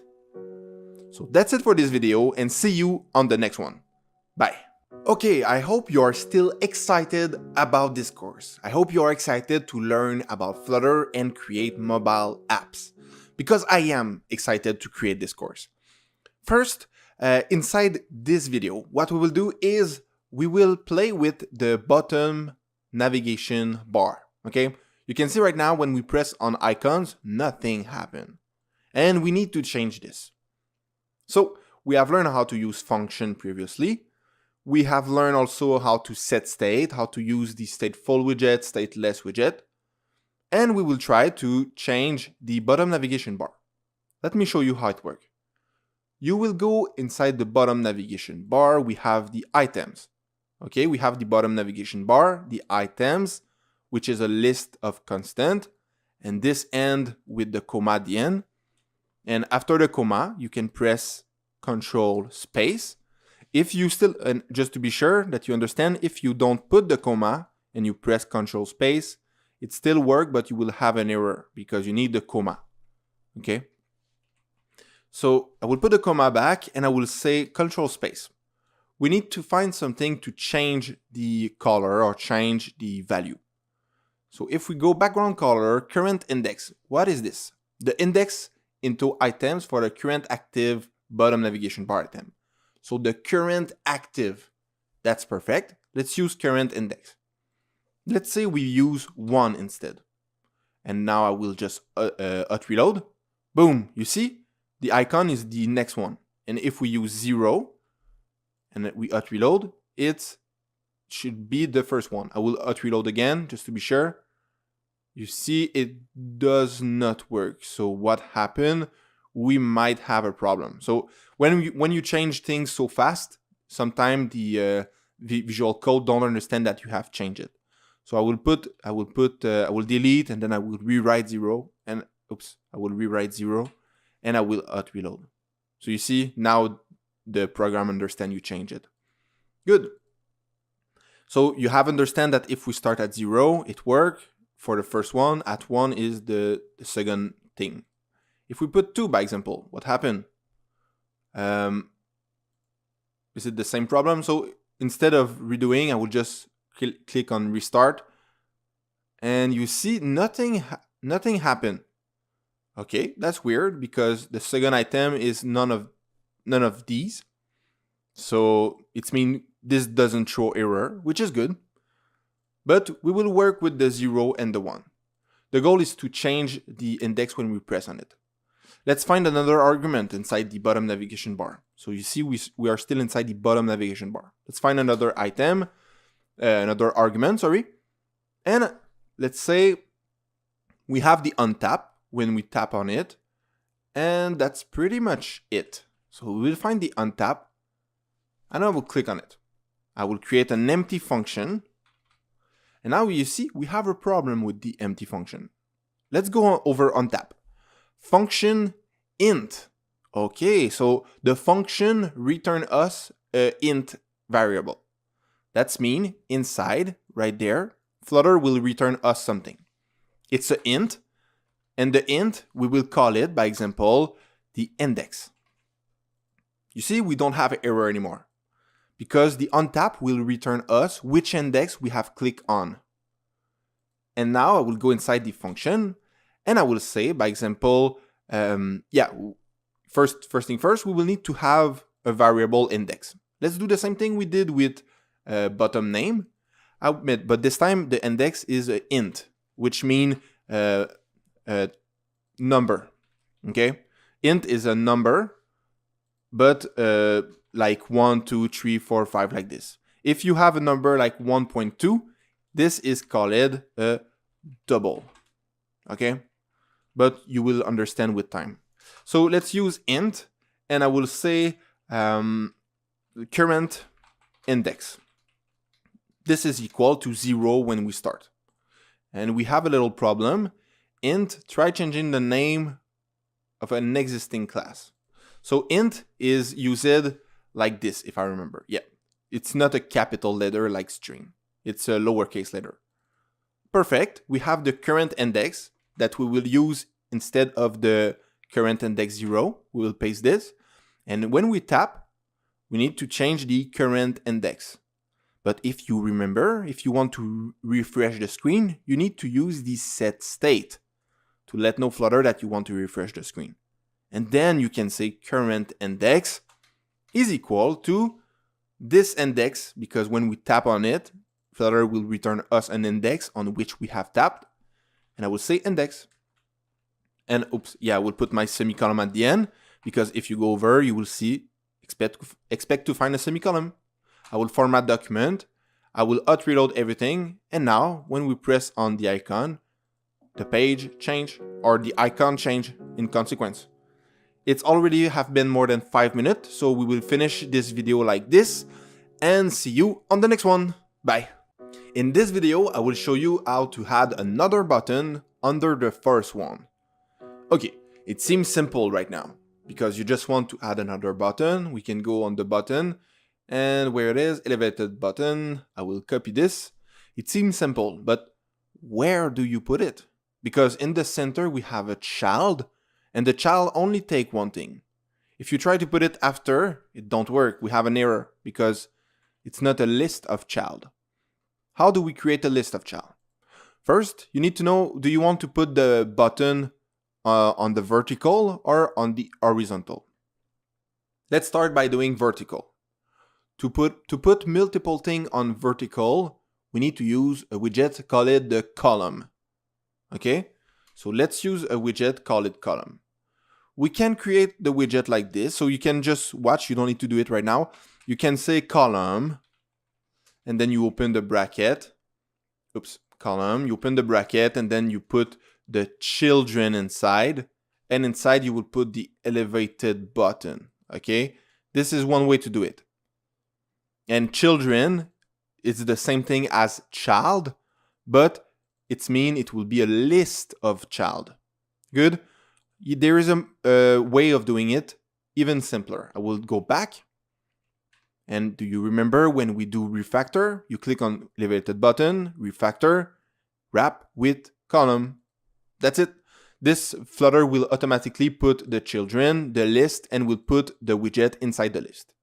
And now you can add the other button just under. I will format document. And if we hot reload, here we go. We have a list of 2 buttons. We have 2 buttons, one over the other. And because we still are under 5 minutes, I'm going to show you something with the column.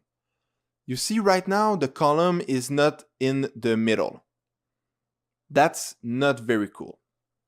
So how do we put the 2 widgets inside the middle? I will go on column, and I will go inside the arguments. I will press Control Space, and now you have the main axis alignment, and we will press on this one.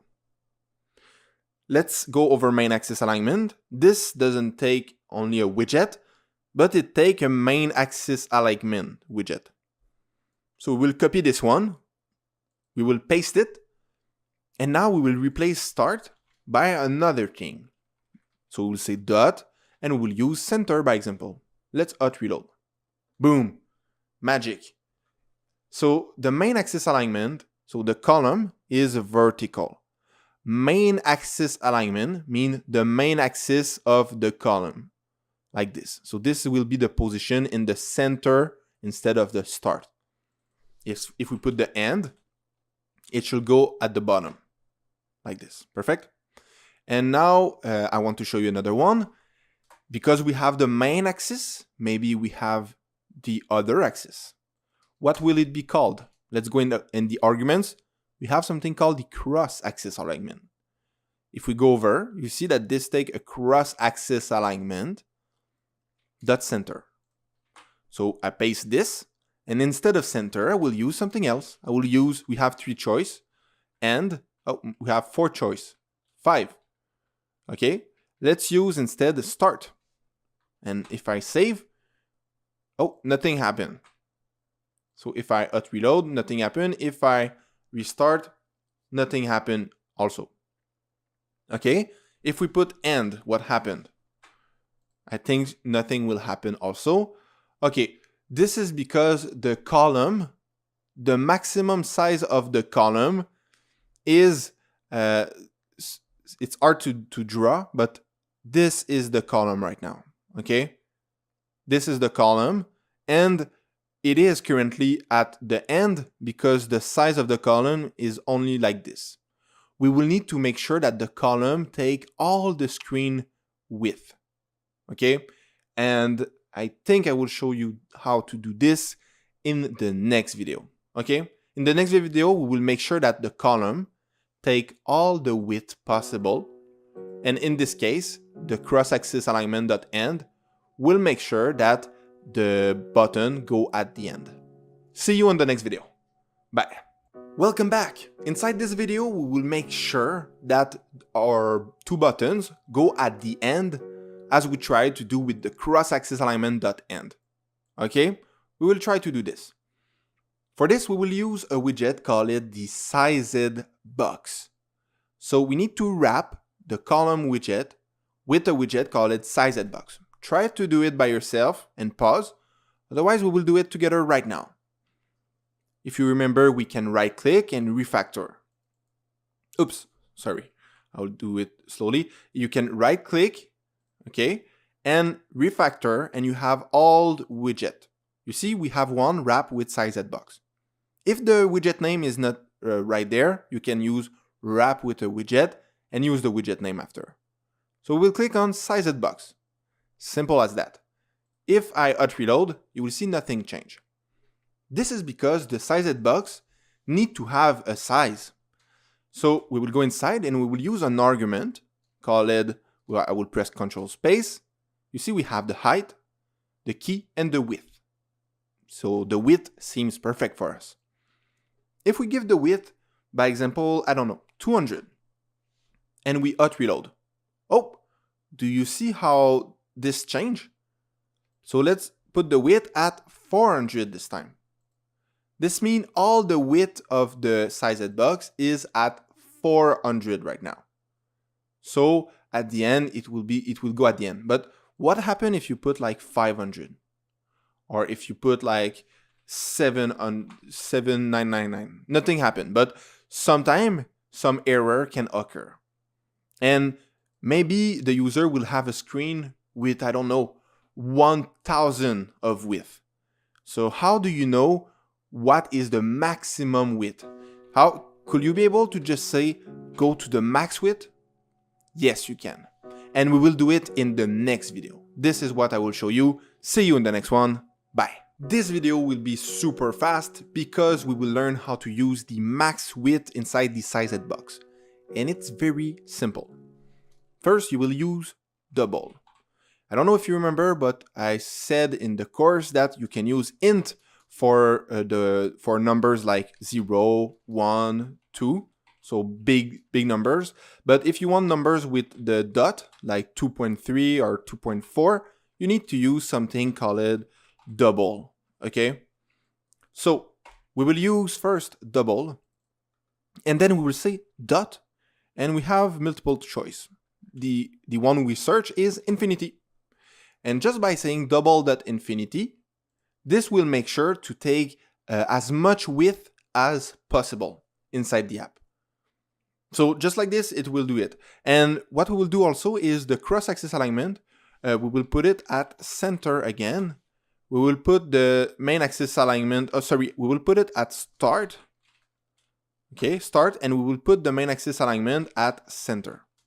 So if we do this, it should be, okay, I will reload, sorry. Yeah, exactly, it's right there. Because the width is all the screen, now we can use the cross-axis alignment. And the main axis, so the column is like this. The main axis alignment follow the column.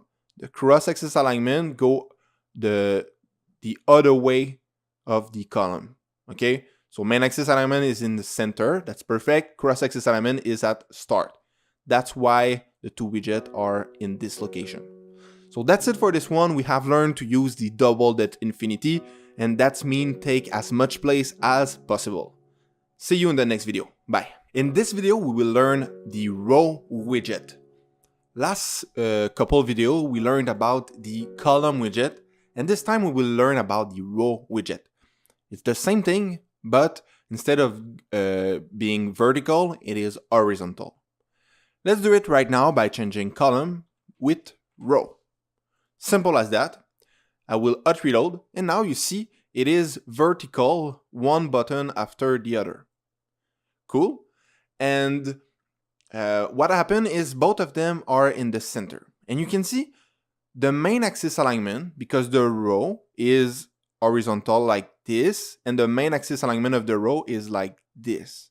And you can see it is on the center, which is perfect. Okay? But the cross-axis alignment is set to be at start. So the cross-axis alignment will be like this, and it should be on the top.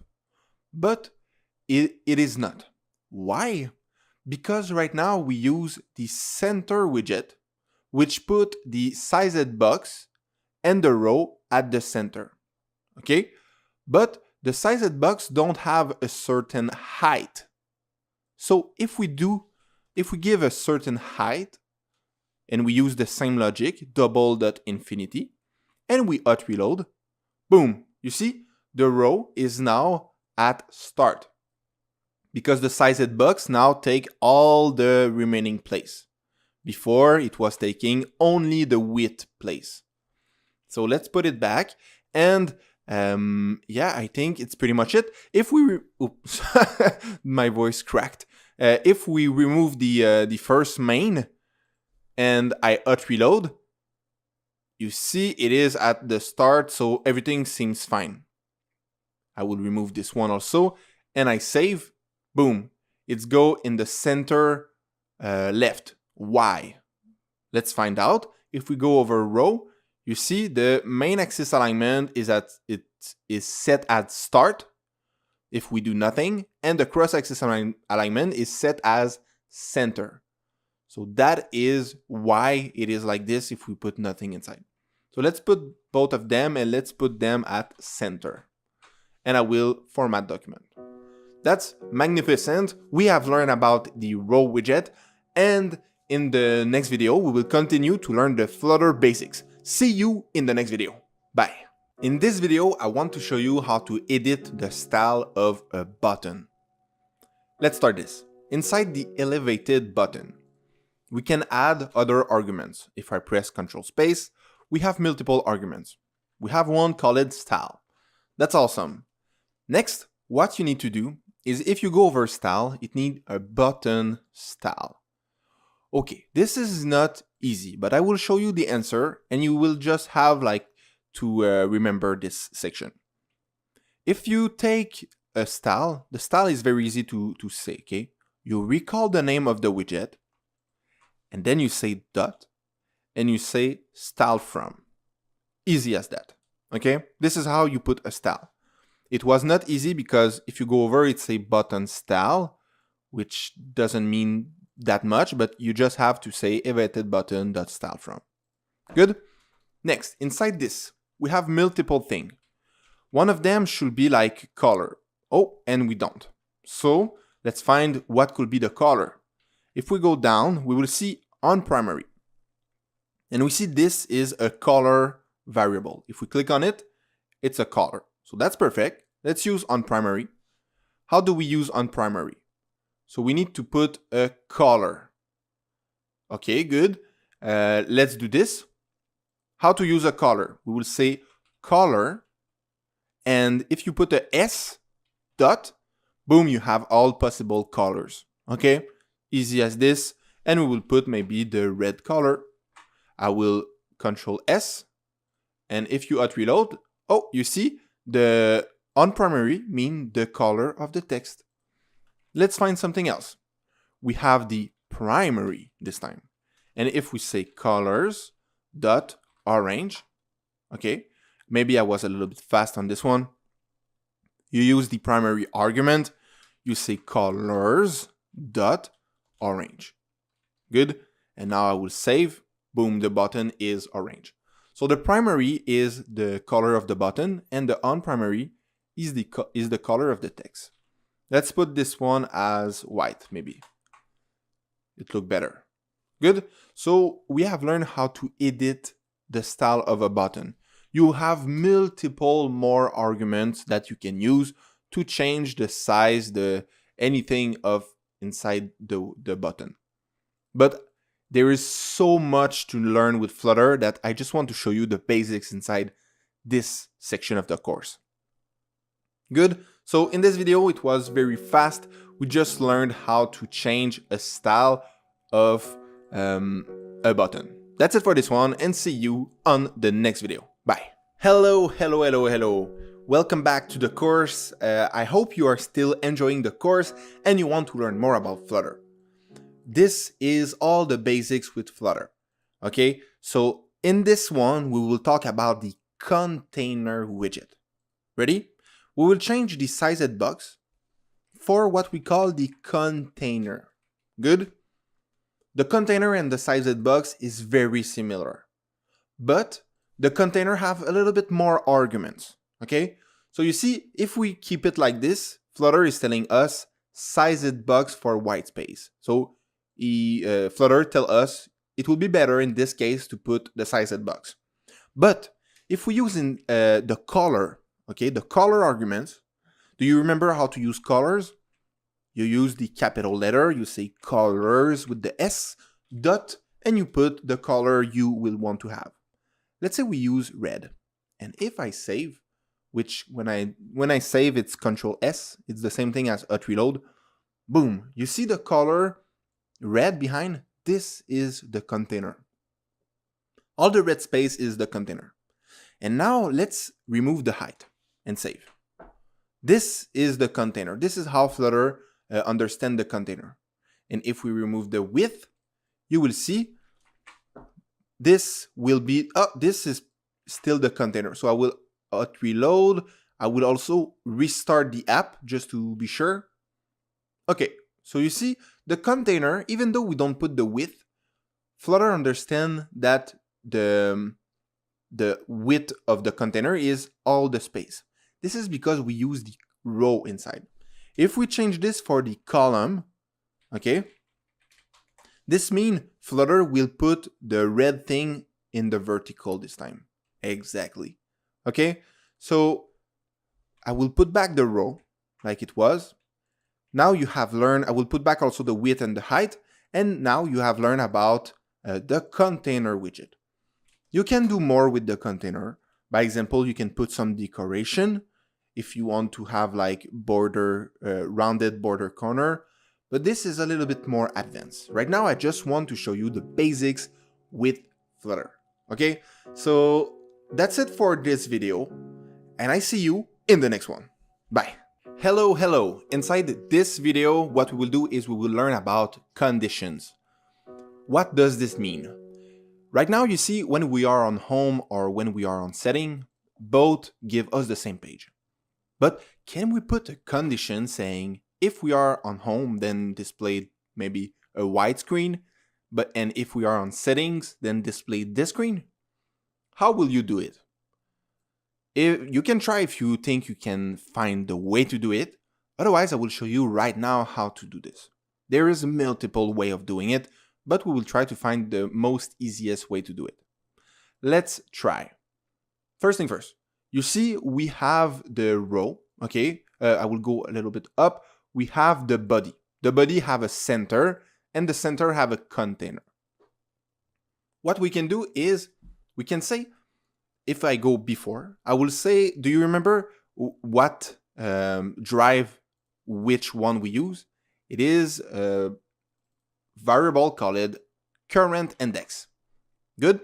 So we will go just before container. We will put the current index. So if we, and now it's where we will put the condition. If the current index equal to 0. If it's the case, then put container. Okay, this is what it means. Current index equals 0, and you need to put 2 equal. If you put only 1, then this is just setting the variable, setting current index is now equal to this. But if you put 2 equal, this means if this is equal to 0, it's a condition that we create, then put the container. Otherwise, if we go at the end of the container, you can click on the bracket and you will see where it ends. You see right there, it ends right here. And you can put the column, and this is the condition. So if, I will go back, if this is true, then put the container. Otherwise, after the column, otherwise, then put maybe something empty, and something empty will be a SizedBox. SizedBox. We have already learned about this one. And this is asking to put a const. So we put a const before. I will format document. You know how to do this. And now, if we restart the app, is it working? I will restart again the app. Oh yeah, it's perfect. It's just because if we are on the first one, it will display the container. Otherwise, it will display nothing. So we have 2 screens right now. And we have created a condition. This was the goal of this video. Yeah, so that's pretty much it. In the next video, we will continue to work about the basics of Flutter. See you in the next one. Bye. In this video, I want to show you how to add image inside your app, because pretty much every app have some image inside. So let's do this. First, we will go inside the other page. So this settings is where we have the SizedBox. We will replace this by what we call an image dot network. Good? And image dot, so just before, we have 3 options. We have the image dot, we have 4 options. We have the image asset, file, memory, network. Network will be an image from the internet, and the SRC is just the source of the image, so the URL. Let me show you. So we have Google, and I search about Borealis. Now you will click on an image, you will right click, and you will say open image in a new tab. Good. Now you see this image have a .jpg. That's perfect. But let's take another image, maybe this one, and I will say open in a new tab. I still have it. That's good. I will say open in a new tab. Okay, so you see this one? This one have a super weird URL, and the end is not finishing with, can I see the end? It's not really possible. Yeah, the end is not finishing with PNG, GPG or something. It's like very weird things. Okay, I think this is like infinite or something. I never saw this in my life, but whatever. Okay, yeah, perfect. The end is not finishing by GPG or JPEG or any normal size, okay? If it's not finishing by something like this, try just to find another image that end with a JPEG or PNG. So you copy this, okay? And then you will go inside your quotation mark. It's important that you put quotation mark, and you paste the image URL. I will put the hot reload, and here you go. You have your image inside your app. This is super, super easy to do, okay? And yeah, this was the image network. In the next video, I will show you how to add an image, but not from the internet. I will show you how to add the image inside the code and how to use this image inside Flutter. So see you on the next video. Bye. Hello, welcome back. And inside this video, I will show you how to add an image inside your project Flutter. And then we will use this image to display on the screen. Ready? First thing first, you will need to create a new folder. For this, you can go at the bottom. You can click at the bottom, or you can, maybe we can click there. No, okay, so let's go at the bottom and right click and say new folder. And this one, we will call it images, okay? With a lowercase letter. And that's wonderful. Next thing that we want to do is to add an image inside this. So I will take an image from my desktop, and I will just drag and drop inside this. Easy, okay? You can do the same thing. Next, we need to put this image inside what we call the pubspec.yalm. Let's double click on this and let's discover this wonderful file. If you scroll down, you will find a section where it's called assets, image, and this. Okay? What you will do is you will go just before the A of the asset and you will delete twice. 1, 2. It needs to be exactly like this, okay? Because if you have one space like this, it will not work, okay?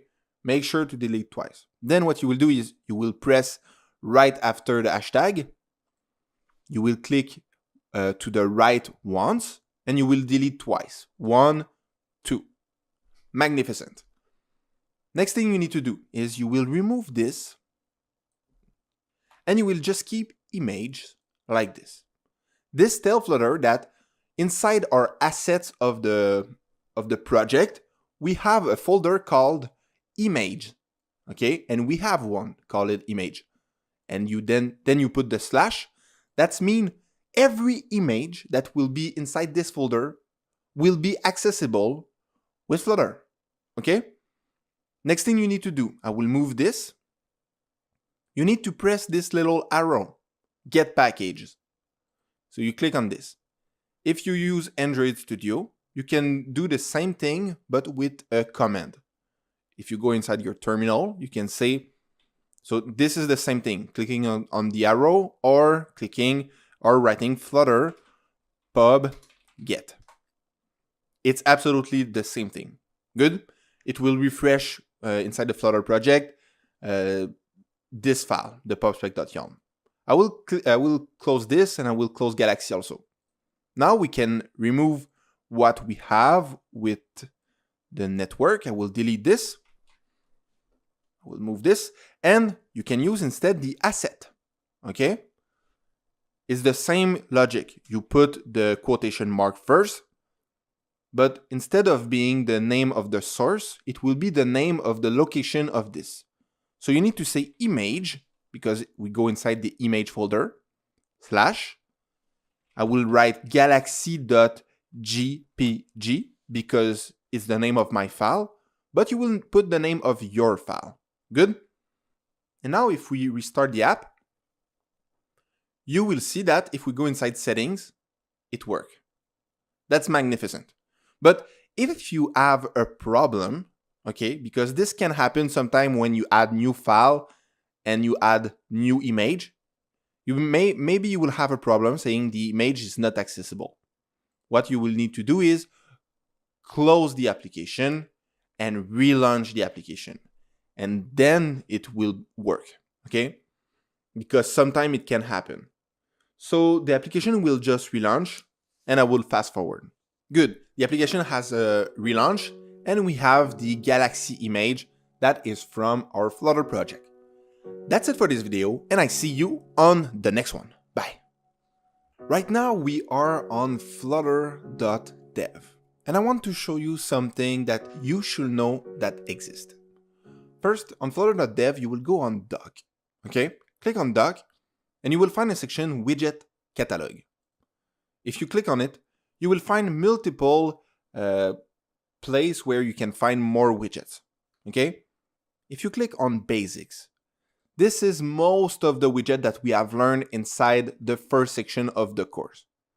You see, we have the app bar. We have used this one. The column is to put two widgets one over the other. We have the container that we have learned about this one also. The elevated button. The Flutter logo is super boring. It's just an image of Flutter. We have the icons. We have used icons. The image is network and asset. We have just saw this. Placeholder is super boring. If we go over it, we can see what it is about. It's just a placeholder. So you will just have a box of empty stuff. It's super useless. Not useless, but I mean, for now, it's not useful. Then we have the row. We have C about this one, the text also, and the scaffold. So that's good. Let's cover a lot of basics.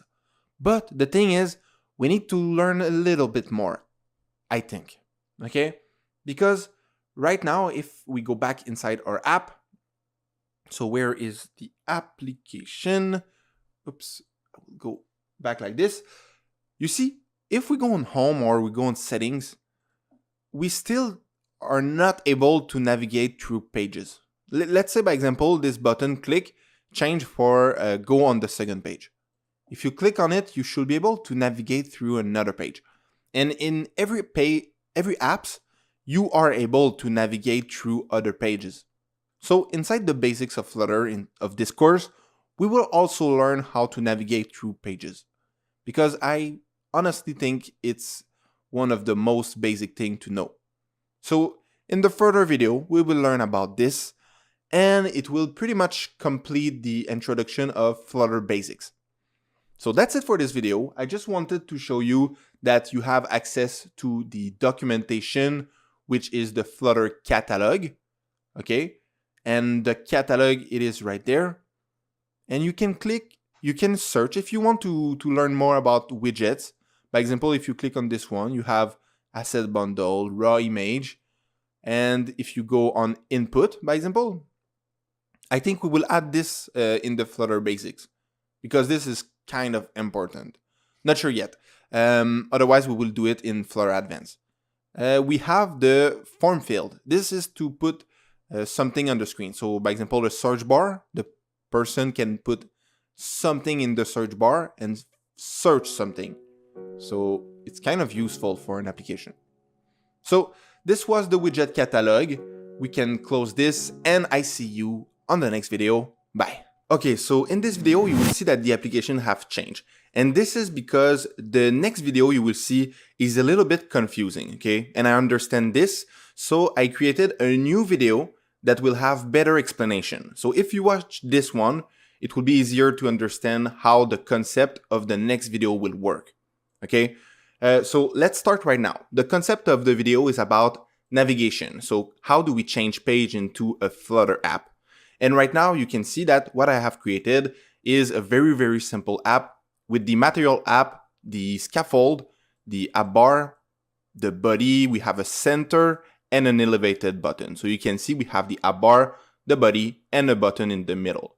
It's very simple. And now our goal is to navigate to a different screen. So what we will do is we will create another StatelessWidget. So actually at this point, you should know everything that is inside this code. Okay, we see all the concept about material app, scaffold, app bar, and everything. So what we will do is we will create a new StatelessWidget. I will go down and I will say StatelessWidget, this one, and I press enter. So now we can change the name of the class. We can say second page, by example. And that's perfect. So I will save. And the next thing we need to do is to navigate. How do we do this? First, we need to create our Navigator dot of context. And at this point, maybe you are a little bit confused about what is the context, but keep watching. I will explain what is the concept at the end of this video. Okay, so we can say after dot push. Okay, and push. The goal of the push is to push another page over this one. Okay, the animation will look like the page come from the right, but it's actually putting a new navigator, a new page over this one. Okay, next thing is we need to give a route inside. So if you go up, you will see that the material app have an argument called route inside. Okay, you can see this, but we will not use the argument and we will create a new route because we need to tell Flutter, okay, we will have a new route, so we want to go inside another page. And for this, we can use the material page route, just like this. And inside we have a builder. The builder, we can see that it's a function build context. And the context and the build context is pretty much the same thing. I will show you. So we create a function first. Oops, not like this. We create a function and I will remove builder inside. And you can see that we need to put a build context inside. So we'll take this And a build context is actually what we call a context. So this is the name of the class, and this is just context. By example, when we create an int, and this one will be an index. When we create something like this, we have the name of the class and we have the index. It's the same thing. So build context is the name with like int or string, by example, name. So build context is the same thing as this, and then context is the same thing as this, okay? Just to keep things simple. Next, I will put my semicolon at the end. Can I format document? Yeah, perfect. We need to put something inside this. So we will return, okay? And what we return is the other page. So I will go down, you will see that we have the other stateless widget, which is called the second page. So this is what we will return. We will say second page. Okay, so I will put all my comma, format document, save, and I will put the const before. So I'm not sure if I have explained const yet in this course, but const just means it's a constant, okay? And what does this mean is Flutter will build it. So when Flutter build the, you can see right there, widget build, when Flutter build all of this, everything that is a constant will never be rebuilt if the screen change. So by example, if, I don't know, you press the button and then you can see an image, this means the screen have been rebuilt. But everything that is a constant will not be rebuilt. Flutter will understand, so it will give better performance. Okay, so yeah, that's pretty much it about the Navigator. I know it's a little bit complex, but it's just Navigator.ofContext. I will explain you what is the context very soon. We have the push to add another screen over, and we have the material page route. And at this point, you will see that if I refresh and I try, it will not work. And we will have an error. You can see we have a problem. Let me explain you why we have this problem. So what we are trying to do right now is, I will go back, we have the main, okay? So if I go up, we have the main, and inside we put the stateless widget with the material app. Okay, so we have the stateless widget, the material app, the scaffold, the button, and the navigator that we try to go inside the other one. So when we press on this navigator, this means the route will change, and we actually take this and we go inside the other stateless, okay? But we lose the material app inside, and this is the problem.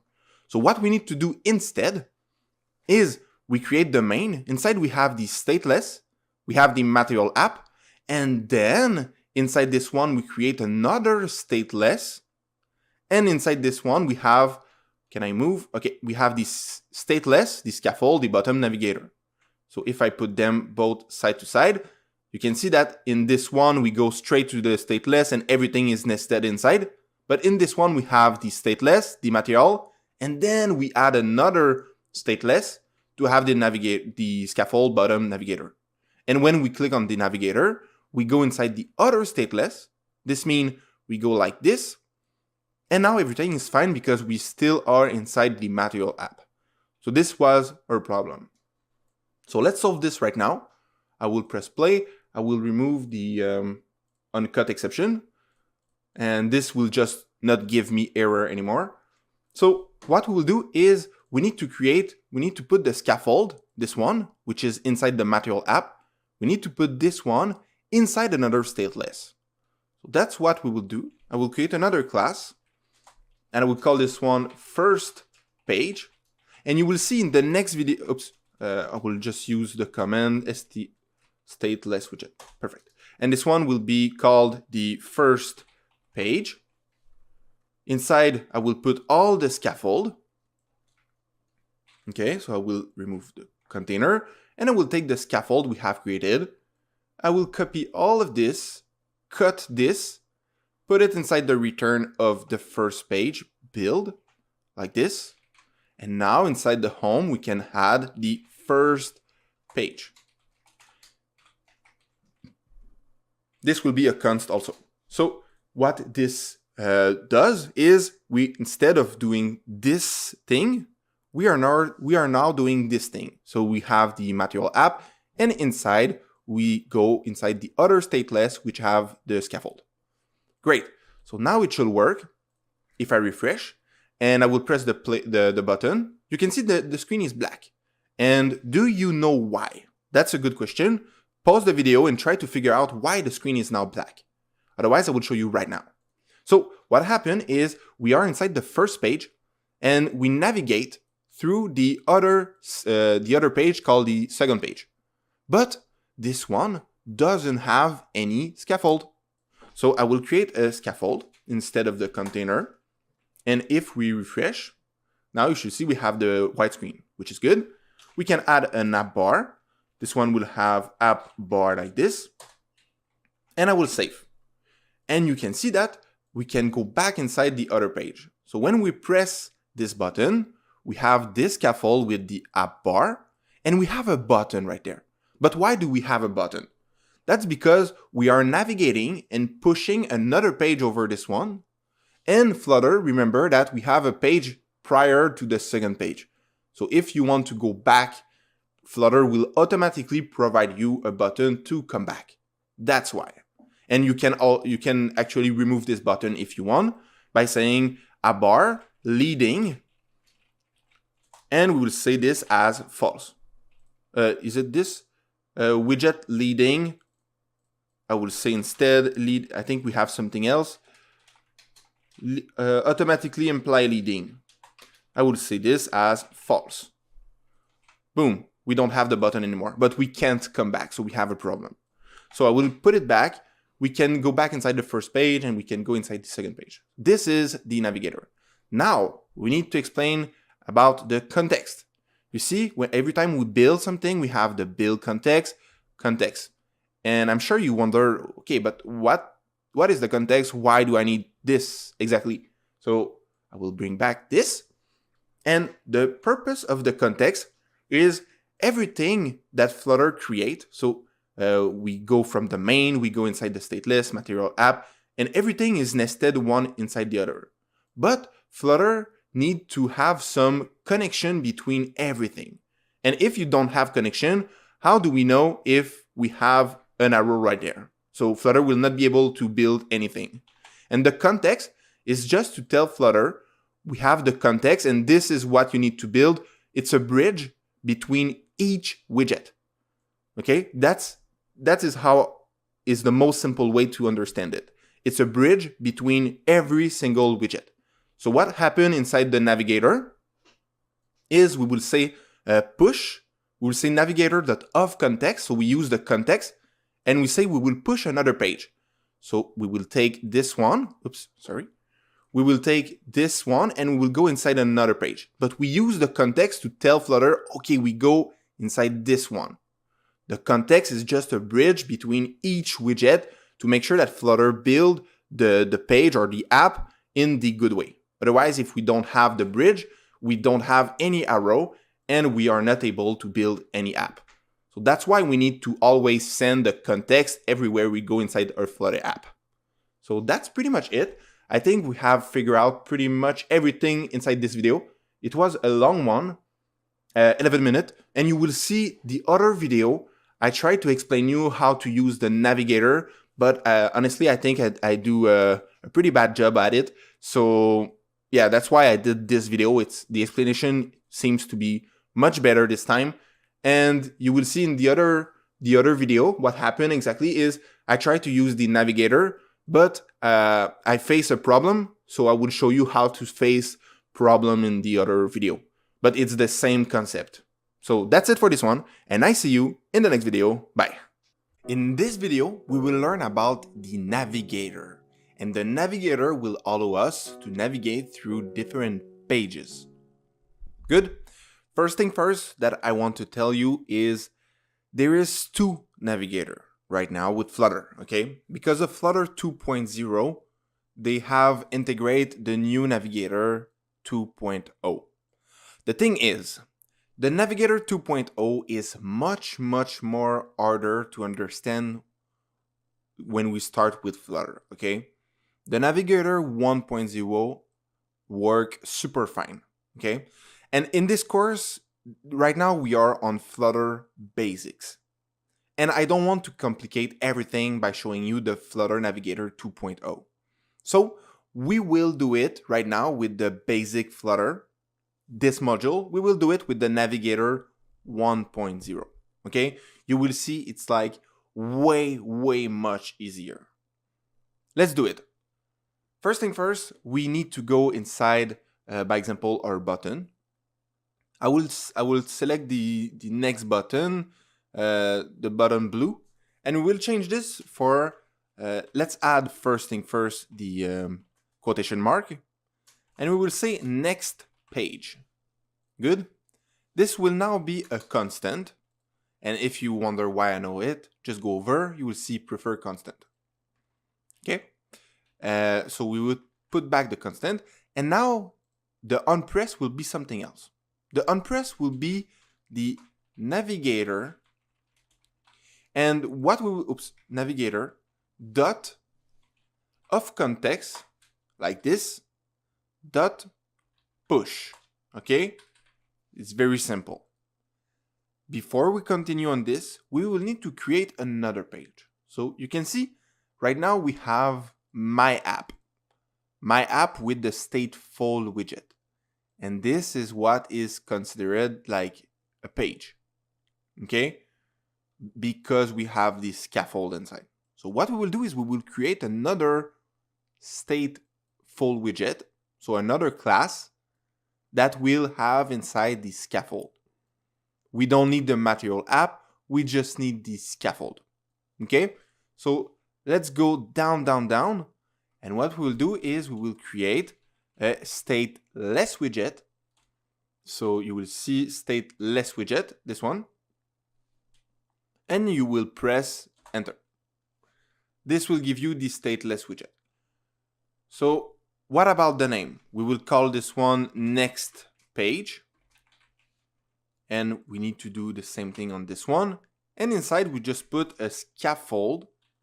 We already knew about this widget, the scaffold, and the scaffold will have inside an app bar, the app bar argument, and then we have the app bar widget. We will keep it simple like this. That's it. Next, what we will need to do is we will need to go inside the push, and inside the push we need to say material page route, material page route, just like this. Next, we need to create a builder. So what go inside this? Let's go just over, and you will see that it take a function build context. Okay, so it take a function. What is a function is this. This is a function. And then it take a function build context. So where it was, if I go over again, sorry. Yeah, function build context. So we need to put the context inside. So I will say build context because this is what they want, and we will put the context. Okay. Next, we need to, so how can I explain you this? You need to put the arrow just like this, and this will return the next page, what we have created, the class we have created, next page. Now we have two brackets, three brackets, one after the other. We will format document. And you can see this will ask a constant. Okay? So I will format document again, and we will restart the app. Just by creating this, it's navigator.ofContext.push, material page route. We have a builder, that this is a function build context. We have the build context inside. So that's why we have this section. And this will return the next page. Okay? When we press on this, nothing happened. That's not supposed to happen. And why is this nothing happen? Let's wait a second. We will go. Okay, so after some research, I found the problem. Okay, and inside this course, I really want to show you every problem that we will face so you know how to solve them. Good. What I did is I went into debug console. Then I add this thing, which is saying the context used to push the pop route, blah, blah, blah, blah, blah.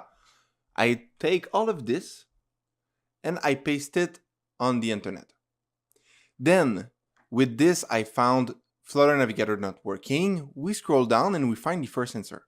The first answer is telling us, okay, so you can either make a new stateless widget or stateful widget. Okay, so let's do this. I will put this down. And now, and yeah, the error appear only when we press on the navigator. As you can see, if I press on it, boom, we have the error. So where is our navigator? Right there. We have the error that appear on the screen like this. Good. So we will solve this. They say create a new stateless widget or stateful widget. This is what we will do. I will make sure to have another class, a third class, and this one will be StatefulWidget. And it is this one. Enter. And then this one will be, by example, my app extension, whatever. Good. And inside this one, we will put the scaffold. So I will go up. I try to go as slow as possible. We will take the scaffold and we will go down. So you can scroll. I will take all of this and you see the scaffold. It ends right there. You see the word scaffold. We take this, we cut this, and then we call this my app extension. Perfect. This is what they suggest to do inside internet. And we will replace the return container by the scaffold. I will remove the comma because we don't need this. And then we have some problem with the bottom name and with the current index. So what we need to do is go up until we find this information, these two variables. I will cut them and we will go back inside my app extension. And just before the override, we will repaste what we had. Good. This will solve every problem. And now if we restart the app and we try again, now it worked. Magnificent. So what was the problem is we needed to create another stateful widget in order to put inside the home, okay? Because when we create a new stateful widget, this makes sure to create a new widget build with a new context, okay? You will learn more about context later, but this creates a new context and you can see that inside the elevated button, navigator.ofContext. And this is why we needed to create a new stateful widget, because we needed a new context. I hope this was clear. And yeah, this is why I showed you how to do it. So see you on the next video. We will talk a little bit more about this. See you next video. Bye. In this video, I want to show you a super cool website called the Icon 8. Okay, but just before we do this, I just want to tell you that in the previous video, there was a little mistake and it's about the context why by mistake, I put a Y inside context. It was not supposed to happen. It will still work, but it was not supposed to happen. Maybe you have seen it, maybe not. So let's continue. On the website Icon 8, what you will find on this website is multiple icons in illustration, okay? These are both I really like. Let's say you say welcome. Let's say you want to create a welcome page inside your app. You have some icons that you can use inside your app, which are pretty cool, okay? And the next one is icons. So we will say maybe welcome, yeah. Let's search about icons. And you will see we have some icons. Maybe we can use one like this to create our, let's pull out this. You see we need an icon for our app. The application is right there. Okay, if you don't see it on the menu, you will find it in all your apps. I just put it there. we will need an icon for our launcher, okay, for our app. And we can find the icon maybe there if we want. So that was it for the tip. This is a very cool website. It's called the Icon 8 and you can find multiple icons or illustration. That's it. In the next video, what we will do is we will actually put an image on this application. Okay, so see you on the next video. Bye. In this video, I will show you how to put an icon for your app instead of the Flutter logo. Let's start this right now. First, you will need to go on the internet and you will write on Google, by example, icon launcher Flutter. And we will find the link from pub.dev Flutter launcher icon. We click on this one. Good. Now this is what we call a dependencies or a package, and we will use this in order to generate an icon for our app. It's the most easiest way to do it. First, we need to go on installing, and you will take this, you will copy this. Maybe you will have the newest version, but that's good. You can take the newest version, no problem. You go back inside your code, and we will go back inside the file pubspec.yalm. Did you remember this one? Let's click on this and we will add inside. So if we go back in the website where it is, okay, you see they told us to put this, okay, under dependencies. Good. This is what we will do. So we have dependencies and we will add just under Flutter. So at the same line, we will add this. And next, we will click on the little arrow. And this will get the package. Good. So we are waiting. It is currently doing Flutter pub-get. If you don't have the arrow and you work with an Android Studio, you can still do Flutter pub-get. It's the same thing. Good. So now we have it. That's great. What we need next is an image. And what I did previously is I went on the website I showed you just the video before, and I get myself an icon. Good. I will put this icon inside the image folder. And I call it this icon launcher icon. Easy as this. And it's a transparent behind. Good. So that's awesome.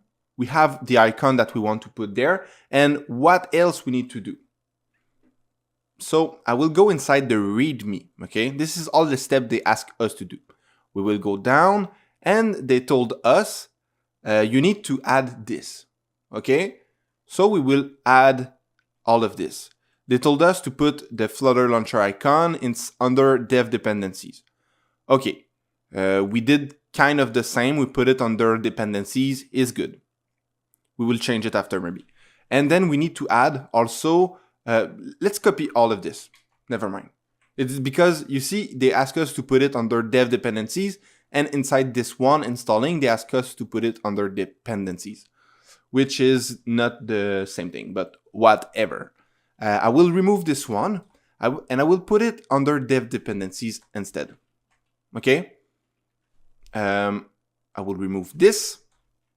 And as you can see, we have Flutter test and Flutter launcher icon. We have also Flutter icon, Android, blah, blah, blah, image path. Inside the image path, we need to put the path of the image, which is the launcher icon. And I remove this and I say launcher icon.png. That's awesome. Next, I will click again on get package. And now we should have everything to set up the last thing. I will go back in the website. Now what they ask us in the README, they ask us if we go down, run the package. So what we will do is Flutter pub-get, we did it, it's the arrow. And now we need to say Flutter run launcher icon main. And this will set up everything. So we go inside the terminal and we paste this and we say enter. Good. I will take back the application.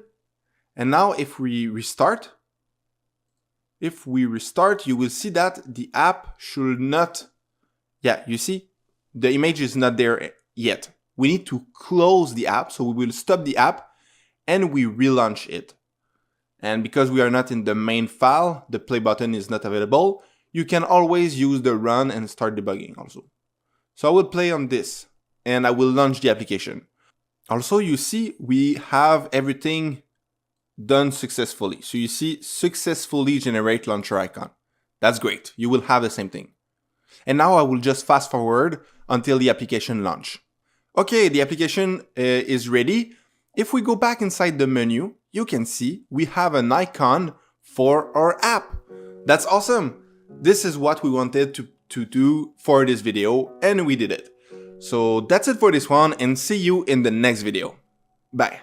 In this module, I want to show you one more thing with Flutter, the basics of Flutter, okay?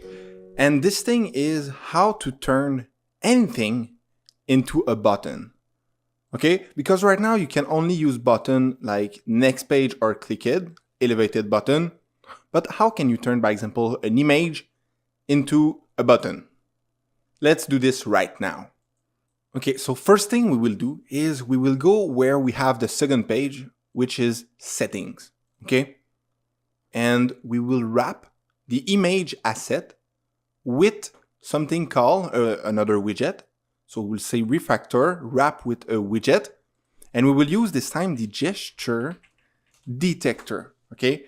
This will allow us to detect any click onto anything, okay? And now we have wrapped this with, we have wrapped the image with the gesture detector.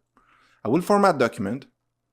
I will put my comma because there's two bracket, format document. And now we need something inside the gesture detector, an argument called onTap. So we take this one. If we go over, we can see that this is a function. If we go over, function. So we create an empty function. We know how to do this. And next, inside this one, what we will do is we will change a variable. So we will call first the setState, if you remember. This is to tell Flutter to change something. And we will need to create a variable. Let's create a variable. I will say Boolean. I will create a Boolean, and Boolean is actually a true or false variable. Okay, this is what it means. It's true or false. So I will say is clicked, by example, and I will say false. This has not been clicked. So I click on it, I take this new variable that we have created, we go down, and we have the gesture detector, the onTap, the setState, and right inside the setState, I will say is clicked, okay, is equal to, so actually right now this one is false, okay, and we will say the invert of is clicked, and I put my semicolon at the end. So this is what it means. The exclamation point just means the invert, the other thing, okay? Or what you can do, you can just say through, but it will work only one time. When you will click, it will click, but after it will not work. So this will always make sure that every time we click, the variable is clicked will be the invert of what it was. So if it was true, then it will be false. If it was false, then it will be true. This is what it means. It's just the invert of this. I'm sure you get it now. Okay, that's great. And what we will do is we will use a condition. We have already used this before, and we can say is clicked. So if this is true, then we will show the image asset, and otherwise we will put an image.network.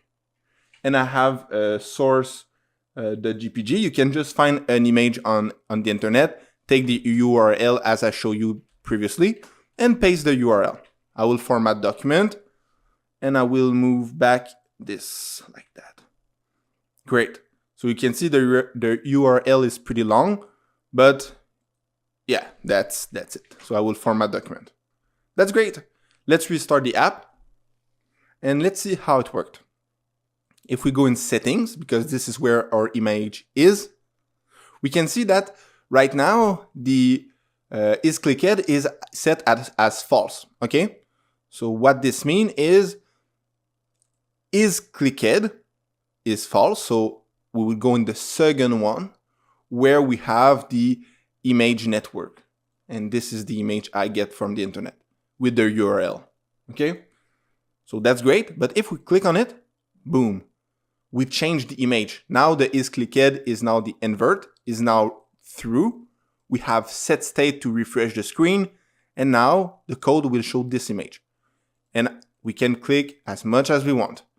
So this is how to create a click or something that is clickable with the gesture detector widget.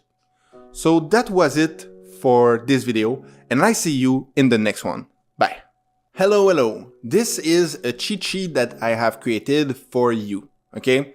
Because in the next video, what we will do is a practical exercise. And before we do the practical exercise, I just want to do a review or a recap of everything we have learned together. Good? And this is a cheat sheet, so when you will try to do the app by yourself, the practical exercise, you can refer to this, and it will be easier for you to just practice, so you don't have to remember everything. And I don't expect you to remember everything. You will remember everything with practice. Great? So let's recap. Flutter Doctor, it's a command that you do in the terminal. Okay?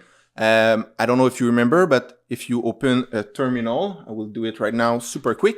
I don't want to go in super long in everything. So if we do Flutter Doctor, you will see that this function shows us if everything is installed successfully, if we have things that work fine, and that's pretty much it. I think they show us also the version of Flutter. Yeah. Okay, that's it. Then next we have Flutter Create new app name. This is how to create a Flutter project with the name called new app name. That's it. We have done this in the first video, I think. Also, we have the shortcuts. We have the format documents and read the refactor. Okay, if you remember, we have, if we click on something, by example, gesture detector, you can click and you can say refactor, and this will be wrap with widget. Okay, this is the refactor. And format document is the shortcut that replaces the text. So if you put, I don't know, like if I remove this, boom, you see, you need to put the comma between two brackets, sorry. That's it. Next, we have all the widgets. The material app is like what you need to start with. You need to start with the material app no matter what. Okay, we will work on this later, but you need to know this. And you can see on the code, we start with the material app. So we have the main that run the my app. The my app start right there, which have the material app inside. Okay, we have the material app inside. We have the home. In the home, we start everything, all our code. Okay, good. And next we have the second most important widget in Flutter, the scaffold. So if we take back the code, right after the my app, we have the material app. Inside we have my app X, that this will return, if we go down, return a scaffold. So this creates a scaffold. And the scaffold looks something like this. It's the skeleton of the app. Inside the scaffold, you have the app bar, you have the body, and the bottom navigation bar. This is the most important things. Next, we have the app bar. So I just told you, the app bar is what is on the top of the screen. We have next the bottom navigation bar, which is at the bottom. We have, and these are widgets, okay? We have the icon. We have worked with that.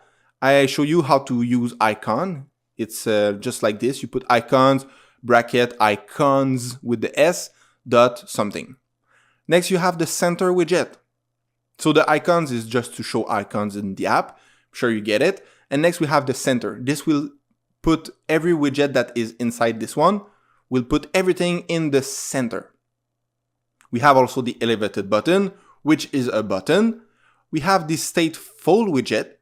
The StatefulWidget is, if I take the app, it is StatefulWidget, you see?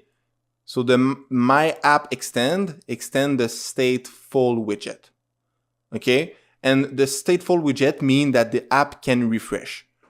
So if we go, you see when we click on this refresh, because every time we click, we ask Flutter to change the screen for something else. So this is the StatefulWidget. StatelessWidget means that nothing will change on the screen. So the screen will always be static, nothing will move. So maybe this page, nothing can change in this page. So this is a StatelessWidget. We have also the column. The column is to be able to place multiple widgets one over the other. We have the SizedBox. The SizedBox is just to put a widget with a certain width and height, and inside you can put another widget. We have also the row. It's the same as the column, but in the horizontal. Column is vertical. We have the container. The container is the same as the SizedBox, but you can put more inside. By example, a color or a different style. We have the image network to get an image from the internet, from an URL. We have the image asset. If you want to use the image asset, you need to put the image. So if we go back in popspec.yaml, you need to make sure to have the asset image activated with the get package, okay? And we have the gesture detector. This can trigger a click or trigger an action inside an app, and you can wrap any widget with the gesture detector and it will work as a button. For the tips, we have the double.infinity. Double.infinity is to take as much place as possible. The condition is this. If you remember, we just did it in the previous video. It is, let me find it. Oops, what I did. Okay, we have the settings. Yeah, it's is clicked. If this is true, then show this. Otherwise, show this. This is the condition. This and this. Good. We have also the navigator.ofContext.push, material page route, builder, context, const, and next page. This is, I give you this one because this is hard to remember at first, and I understand this. And the navigator was, I think, it was for the first page. We have it somewhere, right there. Navigator.ofContext.push, material page route, and this is if we want to go like this in this page, okay? Is to change pages. We have also, if I go down where it is, right there, we have also the Widget Catalog. This is to find every widget with the flutter.dev documentation. We have the function print to print something in the terminal, like this in the debug console. And we have the setState. This is to tell Flutter that we want to refresh the screen. So this is your cheat sheet, okay? And in the next video, you will do a practical exercise with Flutter. So I see you in the next video. Bye. Welcome back. Before we move on the practical exercise, I want to show you one little thing. It will be super fast. It is how to put code inside multiple different files. You see, we have the Dart, the main.dart, but how can you put your code into two files, maybe? Let's do this. We will go in library. I will right click and I will say new file. I will call this one maybe next page .dart. So make sure that all is lowercase and make sure to separate everything with the underscore. Great. So I press enter, and you need also to have .dart at the end. If you have Android Studio, maybe they will put the .dart automatically, but on Visual Studio, you have to do it. Next, we go on the main, and what we will do is we will go down until we find the section next page. Okay? You take all of this, you copy this, I will cut it, okay? And then you will go inside next page and you will paste this. Great. Now we have an error. The error is saying things are not searchable, okay? Flutter can't understand what is everything. To do this, you need to import what we call the material app, material.dart, this one, okay? You need to import this every time you want to use Dart inside a file. If we go inside the main and we go on the top, you will see we have it. Import Flutter material.dart. It was already inside the file when we started. That's why we didn't have to add it. Great. The next thing you want to do is, if we go back inside the main, we scroll down where we have the error. You can see your error on the side. Okay. We have an error with next page. The name next page isn't a class. How can we do this? We need to let know this file, the file main.dart, that the file can access the information inside the next page file. To do this, we go on the top and it's the same logic. You say import, okay? But this time, instead of importing a package Flutter material.dart, you just say next page and you press Control space and Flutter will find it for you. Next page.dart. Great. Also, you can create, by example, if you right click, you can create new folder. Okay. And I will say this one maybe next page also. And if we put the next page inside, and I will say yes, move. Okay. I will say okay. Good. The main, you see the main have automatically put next page. Okay. That's mean you need to go inside the file and then find the file. Awesome. What else can you do is, by example, you could go back one file by saying 2 dots. This will go back one file up. So by example, it will go on the library, and then maybe you could say okay, yeah. So if you do that, it will still work, but you could go back one file, go back 2 file, and you see nothing's changed. Okay, whatever. This, if you do this, is just to going back. By example, if you are inside the next page and you want to go back and then follow into the main, this is how you need to use it. Okay, I will show you inside the next page instead. If I want to import the main.dart, access information inside the main.dart, I can say import, and then I say 2 dots / and now I have access to main.dart. You see? So that is how you access other files, and if we refresh, you will see everything work as the same, but it's just that now you are able to create multiple different files and separate and structure your code. So see you on the next video for the practical exercise. Bye. In this video, I want you to redo an application from absolute scratch. So you need to create a new Flutter project. You call it whatever you want, but you need to make sure to put an icon for your app. And then inside this app, this is what you need to have. Okay? I don't tell you much more. You can see no buttons are available. Just this. Try to do it by absolutely yourself. And if you're not able to finish this by yourself, then on the next video, I will show you all the steps to produce this app. The challenge inside this one. Okay, first, I need to tell you 2 things. The icon for the app is available in the resource and this image also, if you want to download them. So the challenge for this app, okay, will be to change the color of this section. Okay, so this is your challenge. Try to find on the internet how to do it, but this is the challenge. So that's it for this one, I think. And yeah, you can check the cheat sheet if you want to have some help. You should actually check the cheat sheet in order to create this app. That's it for this video. On the next one, I will show you how to create everything, but try to do it by yourself first. This is the practical exercise. See you in the next one. Bye. Inside this video, we will create the application from the practical exercise. First thing first, I will go inside this and I will say close project. Close folder, I guess. Yeah, let's do this.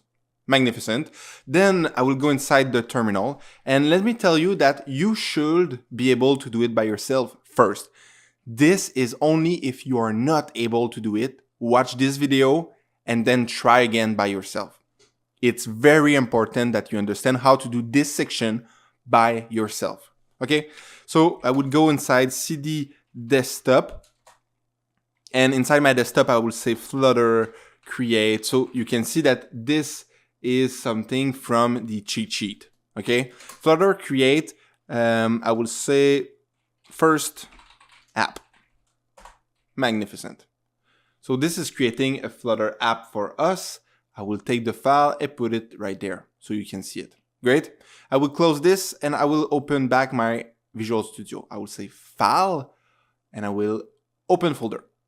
And now inside my desktop, I have first app. Select folder. Great. Now I will go inside my library, main, and I will press start. Okay, so I will say start with the Pixel 2 because this is the one that is currently open. Next, you will need to go back inside Internet where you have, if you remember, it is the Flutter Launcher icon. So we have searched this on Google, Flutter Launcher icon, and I will do this right away. I will go inside the installing. I will take this one, the dependency, and I will put this back on the side. Okay. And next, we can kill this because we will need to restart anyway. So I will go inside the pubspec.yalm. I will scroll down. If you remember, it's under dev dependency, right under Flutter test. You paste this. I will say Flutter pub get, so get packages. And next we need to do something else, which is inside the README. We go, usually you should, if you don't know how to do this, you just read everything, but I know exactly where it is, so that's convenient. I will copy this section, perfect, and I will paste this right under, like this. That's great. Now we need something called an image, and it will be icon launcher.png. We need to create a file called image. So new folder, image, boom, it has been created. And now I have two images that I want to drag and drop. You have the two images inside the resource of the course. If you want them, I will put my two images, the launcher icon and the win persona. Great. We will go back inside pubspec.yalm. It is image, you just verify image and icon launcher. So it's launcher icon. Never mind. Launcher icon. It's very important that it works fine. Launcher icon. And next we need to go down where it is asset. We remove twice, 1, 2, and then we remove twice, 1, 2. That's great. And we keep only image with the dash. And this should, perfect. And we click again, get package or Flutter pub get, okay, on the terminal. That's great.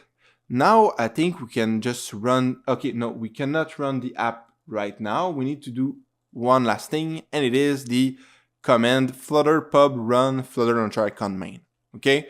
This is the last we need to do. I will put this on the side, and we go in the terminal, and we put this command, we press enter, and we should have a message saying successful.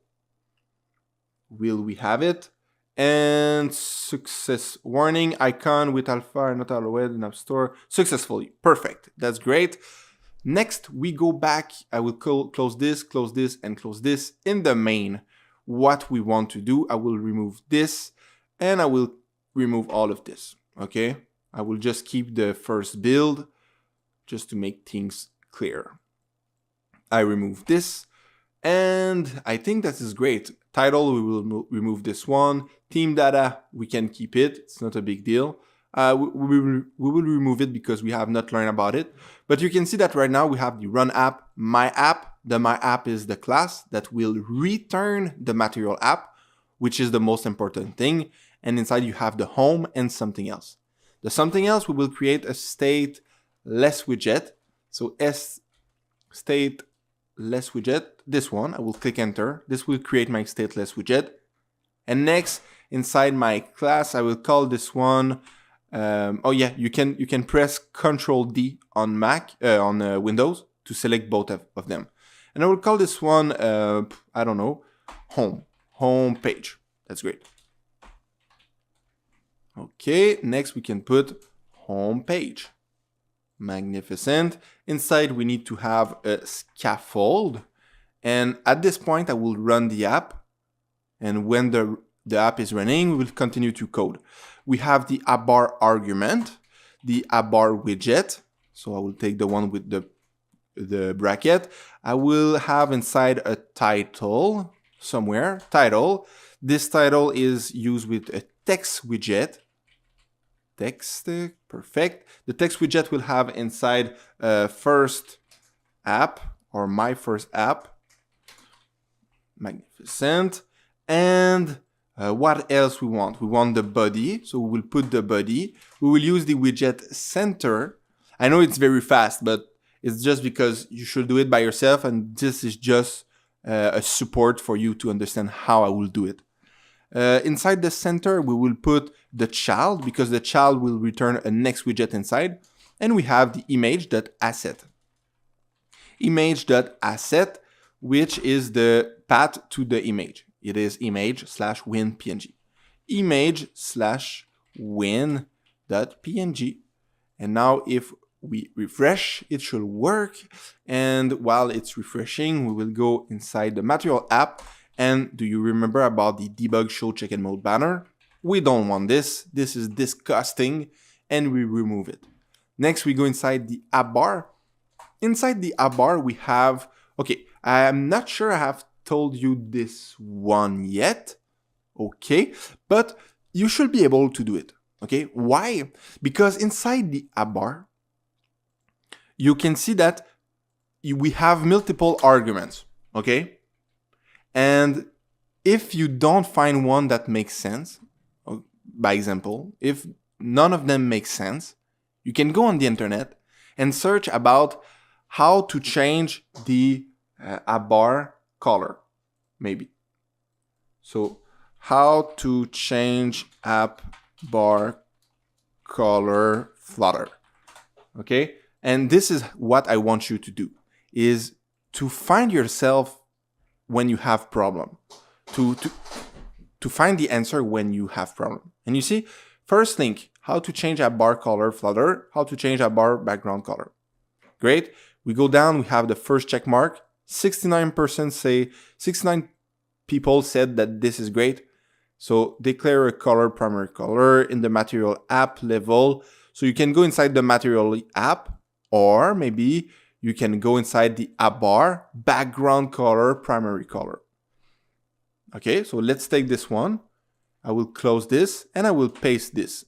Background color, it is the argument, and we don't have the primary color. So what we will do is we will use something that we already know, and it is colors dot.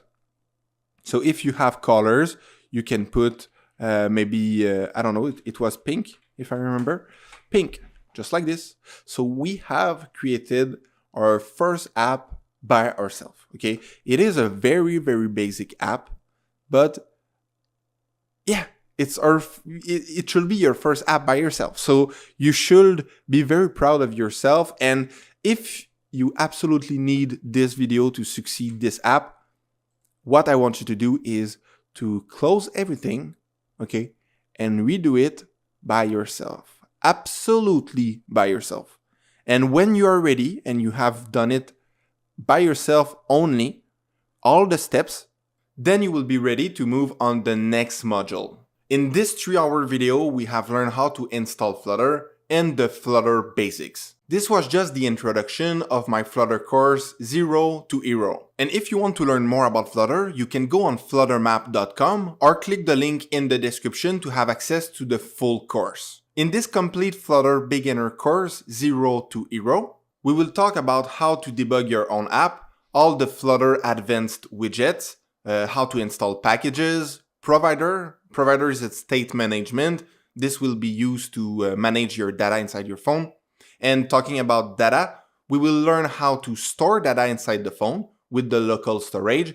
Also, we will go on Firebase and learn about it. Firebase can be used to authenticate a user, so log in, log out, and stuff like this. You can also use a database to store data inside the cloud, and you can use also the storage to store image, by example. Then we will learn how to use an API and use the HTTP request with Flutter. Finally, we will learn how to publish our application, because we want to publish this on Apple Store and Play Store. At the end of this complete Flutter beginner course, 0 to Hero, you will be able to create any application. And when you register to the course, you have access also to a private Discord group. I am very active on this one, so every time that you have a question, I will answer it. Again, at the end of this course, you will be 100% able to build any application with Flutter. I really hope this 3-hour Flutter course was helpful for you. You can click the link in the description to go on fluttermap.com if you want to have more information. And I wish you the best luck for your future project. Thank you so much for watching, and I see you in the next one. Bye.